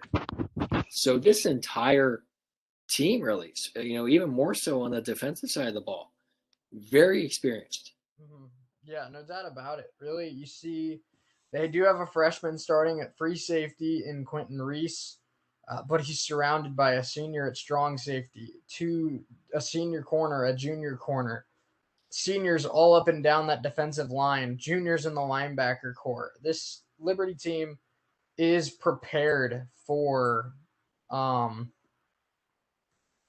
to do big things this year under Hugh Freeze in his 3rd year, because they have 11 guys on their offense last year are returning, and they also have 9 returning starters on defense. So the combination of that, and they have a pretty light schedule as well. The Liberty Flames are not going to lose a lot this season. No, they won't. And they open up the year with Campbell at home. But a few games I'm looking at to be tough for Liberty is they have to travel to Ole Miss and take on the Rebels. That's going to be a tough one. Army West Point at the end of the year is tough as well. And don't count out Syracuse on September 24th. They go to Syracuse and play the Orange. So, those three games are going to be tough, but winnable for the Flames, and that's Syracuse, Ole Miss, and West Point. For sure. And Troy as well in week 2, a really good team out of the Sun Belt. So that's another game I'm looking at. Campbell, by the way, I don't know much about their football program, but I do know they have one of the best names in all of college sports. The Campbell Fighting Camels. Why would you not want to play for the Fighting Camels? I mean, that's just a great name. A great name. It is. We've seen a lot of really good names. That's one of them. We saw North Texas; they're the Mean Green, and now Campbell Fighting Camels. That's fun. It is. Let's get to the BYU Cougars, shall we? They are led by a freshman quarterback, and that is Jacob. Conover. I couldn't read that from this far away. I should probably zoom in a little more, but Conover is a very highly touted quarterback prospect that will start this year for BYU, but he's going to rely a lot on the experience in his receiving core. 2 juniors and a sophomore. But really, for BYU, the reason why they're not on the same level as teams like BYU or Notre Dame and some of these other teams, they're playing a lot of Pac-12 schools this year, a lot of Mountain West schools this year. The reason why we're not considering them like a Boise State, like a Utah, something like one of those teams, is because they're starting a freshman at quarterback, and you really just can't. You don't know too much about a football team in general when they don't have a quarterback with any experience. Yeah, but there is hope because 3 years ago, got you guy that you may have heard of him. Zach Wilson was a true freshman. He started the last 7 games of the year and played well. So, Kalani Sitake, I think is how you pronounce his name. Their head coach is in his 6th year at BYU. They were 11-1 last year. They have 7 returning offensive starters, 4 on defense. So Conover certainly has some weapons around them. They're starting running back Tyler Allgeier is a sophomore, 5'11", 220. He's a load. And then they have their receivers are certainly experienced as well. They have Nakua, Romney, and Puu there. So they have talented wide receivers there. One thing I'm looking at on this defense though is they're going to have their leading tackler back, and that's the middle linebacker Keelan Peely, I think is how you pronounce his name. He had 72 tackles last year. So you're going to have him back. This is going to be a fun Cougars team. And I'm excited to see what they do. It is. And another guy I like on that defense is their number 1 corner, D'Angelo Mandel. And it's just because of his size, 6'1", almost 200 pounds. He's built to be a number 1 corner in college football, and I'm excited to see what he does because he's going to have a lot of really good receivers that he goes up against this year because of this schedule. They play Arizona, Utah, Arizona State. So 3 straight Pac-12 schools to start the year. Then they take on USF, Utah State, Boise, Baylor, Washington State, Virginia, and then a couple games against Idaho State and Georgia Southern, and they end the year in LA against USC. So this is by no means an easy schedule. Every single week, it's either a strong team from the Pac-12 or Boise State or Baylor. So, this is the Cougars are going to get tested every single week. They are. And this is, like you said, by no means easy. Utah is going to be tough, no doubt about it. And, Baylor is going to be another tough one. They have to go to Waco and take on the Bears, and then they take on Washington State. And then USC to end the year is not going to be easy either. So, BYU has their work cut out for them. But that they wouldn't schedule a schedule this tough if they didn't think they could win all these games. So, this is going to be a fun year for the BYU Cougars. It is, and don't count out Herm Edwards and the Sun Devils either. That team I feel like is almost like Maryland of the West Coast, in the sense that they upset a lot of the top teams in the conference. And I feel like if you're, what South Carolina and Tennessee are in the SEC, I feel like is what Arizona State is in the Pac-12, where you never expect Arizona State to win the Pac-12, but they're always that team that ends up beating USC or beating Oregon or beating Utah or whatever. And then it's like, oh, well, USC's not going to win the Pac 12 now because they lost to Arizona State. So, I've learned a lot in the last couple of years about what I shouldn't do in terms of my football takes. And something I've learned is to never count out a Herm Edwards led football team. Yeah. And so Arizona State's going to be a tough team for sure. Let's get on to the Army Black Knights. Jabari Laws, their senior quarterback, 5'9", 185. If that doesn't tell you that Army runs a triple option, I don't know what does. But they have the fullback, Tyson Riley, 6'2", 260. Army's always got bowling balls at running back, but I'm excited to see this offensive line in action, Parker. They're not super huge in terms of size, but I guarantee you these guys have seen more off the field than they've seen on the field, and they're just going to be gritty and tough. They will. And they have Laws as their starting quarterback as a senior. He's a very small quarterback at 5'9", 185.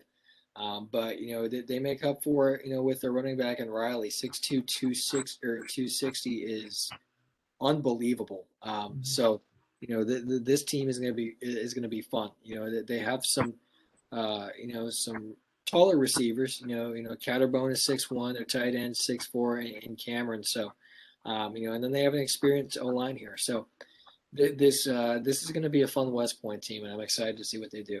Yeah, and Army's always got a strong defense, Parker, and it's because of it seems like it's always because of their linebackers. I think their linebackers are one of the highlights of their teams every year, and they have Arik Smith this year, the senior, at outside linebacker, as well as the nickelback Malcolm Morrison. But someone that I'm really interested in seeing is the true freshman, Spencer Jones. He gets a chance to start at linebacker, but like I said, Army always their defense runs through their linebackers in terms of stopping the run and reading the plays and just, dissecting what's happening on the field. Spencer Jones is going to have to pick it up quick because Army's kind of got a reputation for a strong defense. And if he can't hang, he won't be out there long.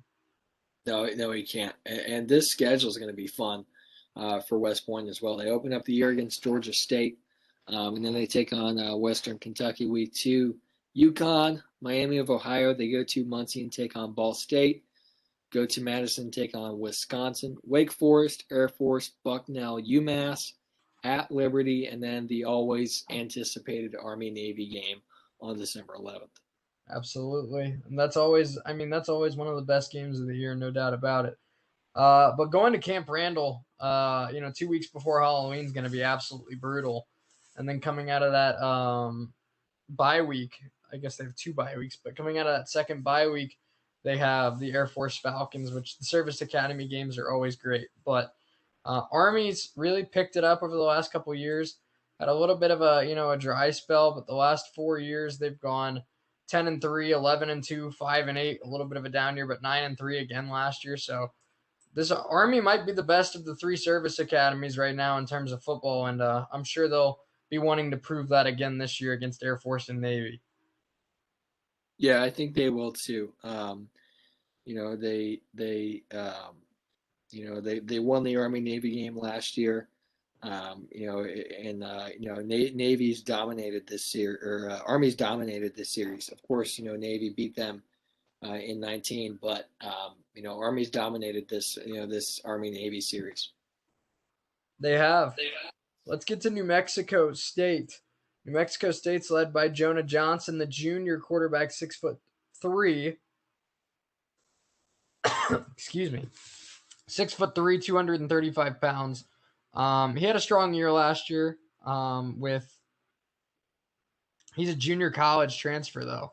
And then how great is this name? Omori Samuels at running back, Spent 2 years at Michigan, never got a lot of playing time, but he's going to be the starter here with the Aggies of New Mexico State. And he's going to have a big role right off the bat because this offensive line, pretty inexperienced outside of left tackle.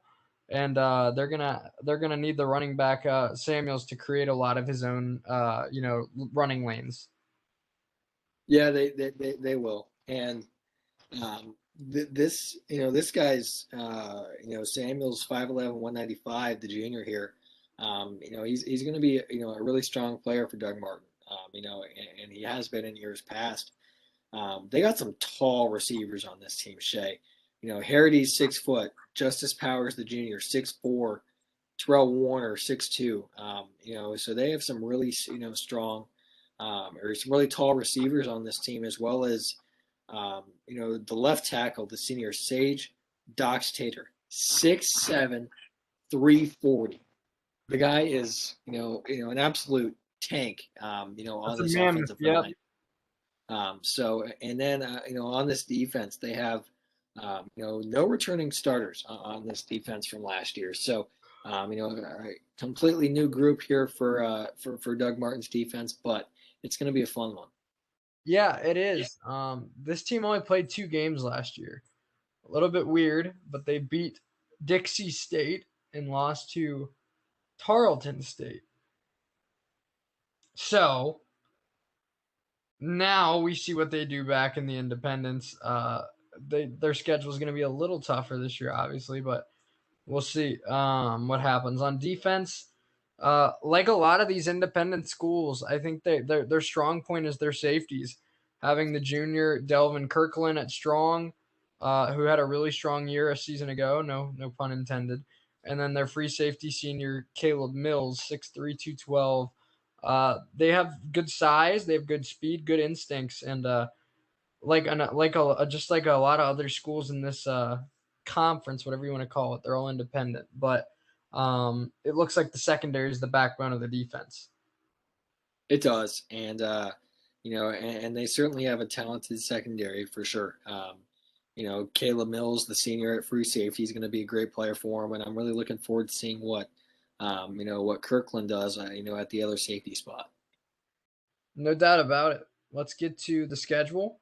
They start the year with UTEP, head on the road to take on San Diego State, who I really like out of the Mountain West. Hawaii a little bit later in the year, Nevada, who is supposed to be a contender in the Mountain West.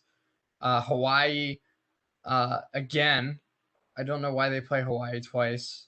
Is that a typo or is that actually a thing? I've never seen that. It's an actual thing. I've never seen that before.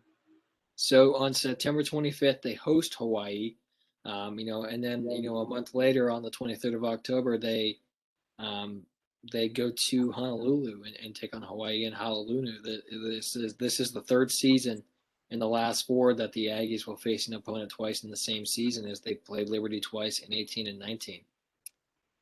So that's interesting. I've never seen that before. I haven't either. That's weird, but I'm fine with it.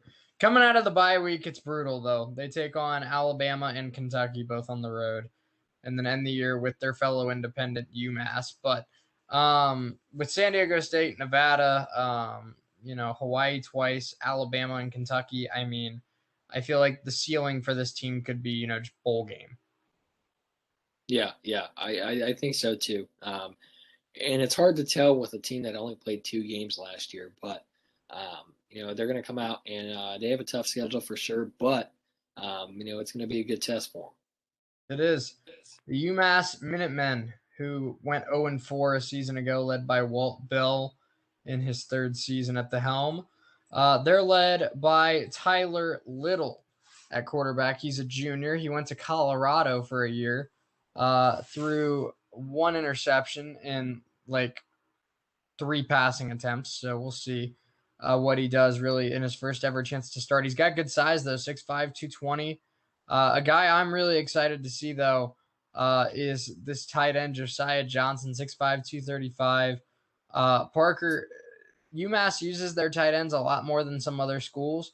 They love to use tight ends as blockers for the running backs, as well as mid-level route runners in short passing games. So I think this could be a really big year for Josiah Johnson. Just a sophomore, he's got great size, and last year as a freshman, in 12 games, averaged almost 12 yards a catch. So this is a guy that already has showcased that he has big playability, and I think I think he can take it to the next level this year. I think he can too. Lytle has been, this team is going to be fun. Another team with some really tall receivers.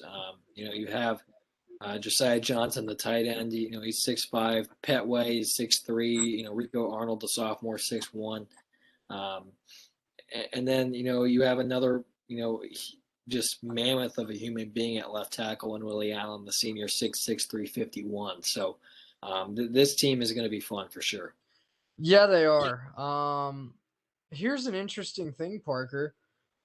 You look at their defense. They have Noah Boykin, the transfer from Notre Dame. They have a transfer from Virginia Tech, a transfer from North Carolina. So they have talent in the secondary. But look at their defensive linemen. Xavien Pea, I don't know how to pronounce that, but 6'2", 270. Here's the thing. He's a senior. He was a tight end until this year. How about that? That's crazy. So it's the versatility of some of these players now is crazy. We're seeing, maybe we'll see that in the pros at some point. We'll see guys play, both sides of the ball. It's possible. We see that a lot in college. But and then typically in the NFL, they tell you to stick to one position, but hopefully we'll kind of see that in the NFL. I think that'd be fun.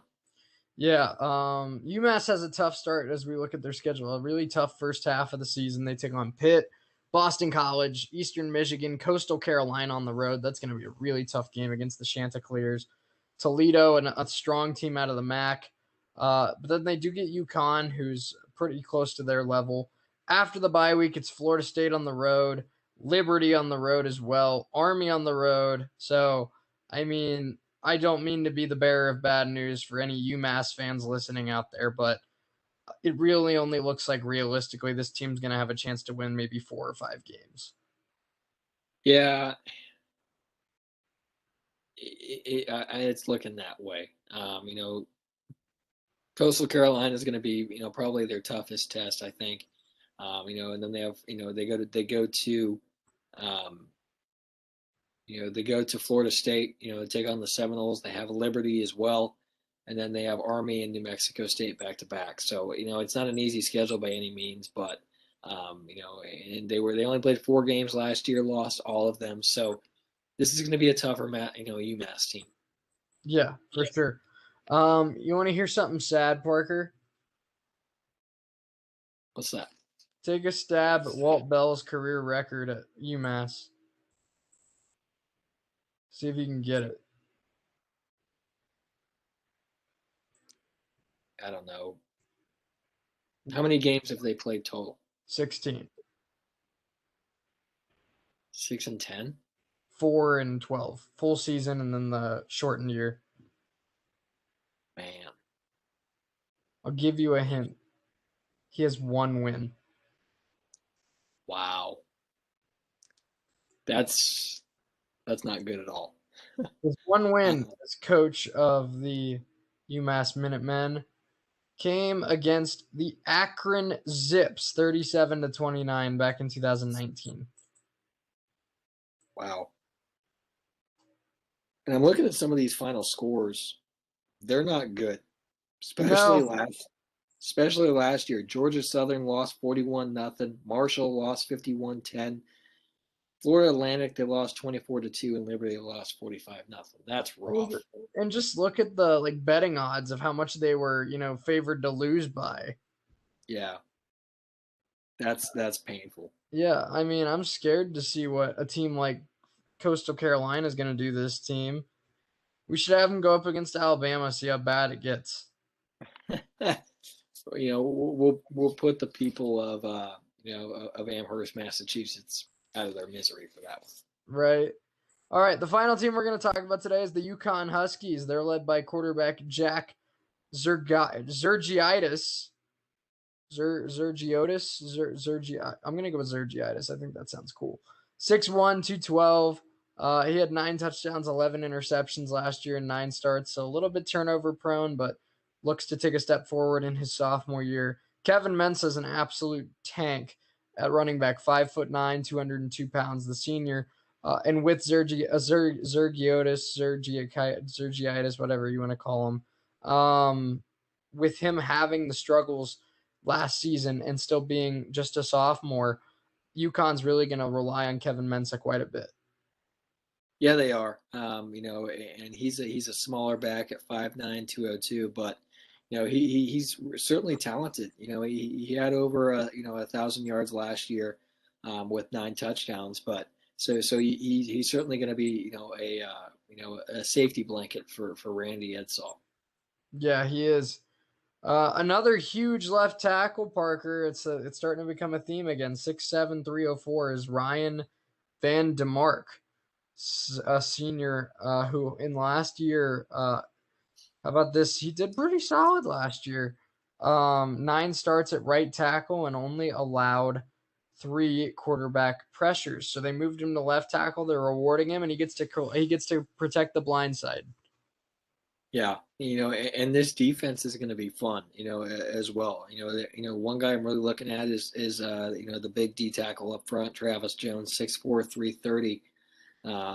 He had 40 tackles last year, led the team in sacks with 3.5, so he's looking real strong. And another guy, I'm a big fan of smaller, get up in your face, aggressive corners, and that's the name of the game for Kyle Williams, the senior, 5'7", 180, but he can handle his own. So I'm a big fan of the smaller corners, and Kyle Williams is that. Absolutely. One thing I'm kind of concerned about with this team is I think they're really undersized on the defensive line, with the exception of Travis Jones. Their defensive ends in particular, Kevon Jones, 6'2", 247. Their other defensive end, Dylan Harris, 6 foot 230. I'm not worried about their speed and their ability to rush the quarterback. I'm worried about their ability to slow down the other team's running game. That's what concerns me. And that's why I'm not sure if Randy Edsall is going to be able to get this team much better than the 2-10 they went in 2019. Yeah, it's possible. And this schedule isn't easy either. They open up with Fresno State, and then their home opener is Holy Cross. They host Purdue, they go to Army, host Wyoming, go to Vanderbilt, go to UMass, host Yale, and then they host Middle Tennessee. 2 games, or 2 weeks in a row where they're off, and then this one, easiest, the toughest game they have. They go to Clemson. So that's the toughest game. Those last 3 games are just absolutely brutal. Right. Yeah. So in those last 3, at Clemson, at Central Florida, host Houston. So it's going to be tough, for the UConn Huskies, for sure. But there are winnable games on this schedule. There are. The tough opponents are really tough, but there are winnable ones. Yeah, I agree. I think UConn's in a pretty good spot to try and improve this season. And I think we could see this team take a step forward for sure. So let's end this topic really quick, going through it's a little weirder with the independents because they're not technically in a conference, but let's rank them, what we think. Notre Dame's obviously the best for me. I'm going to go Liberty 2. I'm going to go Army 3 because BYU is starting a true freshman at quarterback. So as of right now, I have Army 3, BYU 4. I'm going to go with New Mexico State 5, UConn 6, and UMass 7. Mine's going to be similar. Notre Dame 1, Liberty 2. Oh. Army 3, New Mexico State 4, BYU 5, UConn 6, UMass 7. Okay. Well, there you have it, folks. That was our ranking, our conference preview of the independents. for college football this season. We hope you enjoyed that. I mean, we had a good show today with the trade deadline predictions, with the conference preview, with the finishing up what one team or what one move every team should do ahead of the deadline was. So it was quite the show, and quite a bit of fun. We've had 3 days in a row this week of just kind of having a blast. So maybe the week that you were out of town was a blessing in disguise, because I feel like we're better than ever now that we're back. It's possible, today's show was really fun. I love breaking down the MLB trade deadline stuff. It's always entertaining. So now we just have to wait and see.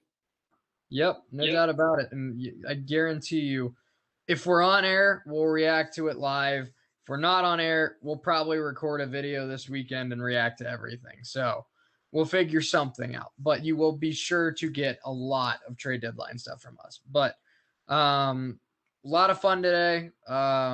Back-to-back days where we gave you an extra 10 minutes of content or so after the 3 o'clock hour. So, hey, if you're still hanging out with us, we appreciate it. But Parker, any closing thoughts before we call it a day and we move towards, Thursday and Friday and then hopefully to the weekend? Shohei Ohtani just blasted a 465-foot home run, and it's amazing what he's doing. He's great, isn't he? I had to work in our daily Shohei Ohtani fangirl. He's pretty great, isn't he? He is. It's much better than I will ever be at baseball. So. Yeah, well, he's much better than a lot of major leaguers will ever be at baseball. That's true. Look at the Reds bullpen. You put all of those pitchers together into one super pitcher, and it's still not as good as Shohei Ohtani. That's true. Mm-hmm. All right, well, the Reds, Joey Votto still bangs. He's almost 38 years old, and he's 4th in the league in OPS for first baseman, behind Freddie Freeman, Vlad Guerrero Jr., and Josh Bell. That's not bad company to be in. Oh, I'm sorry, Matt Olson, not Josh Bell. That's not bad company to be in. Matt Olson, Freddie Freeman, and Vlad Jr. Old man Votto's still got a little bit left in the tank. Hit 2 bombs tonight. Reds beat the Cubs, and then they trade for Luis Sessa right after. So, hey, bullpen's getting a little better. And unless the Brewers trade for, Gallo or Escobar or whatever, maybe the Reds can close the gap after the deadline. So we'll see. But fun show today. We had a lot of fun. Hope you did too. We'll see you tomorrow from 1 to 3 right here on WWSU 1069 or on our YouTube channel. Until next time, for Parker Testa back in Noblesville, I'm Shea Neal saying so long and keep it real. We'll see you tomorrow.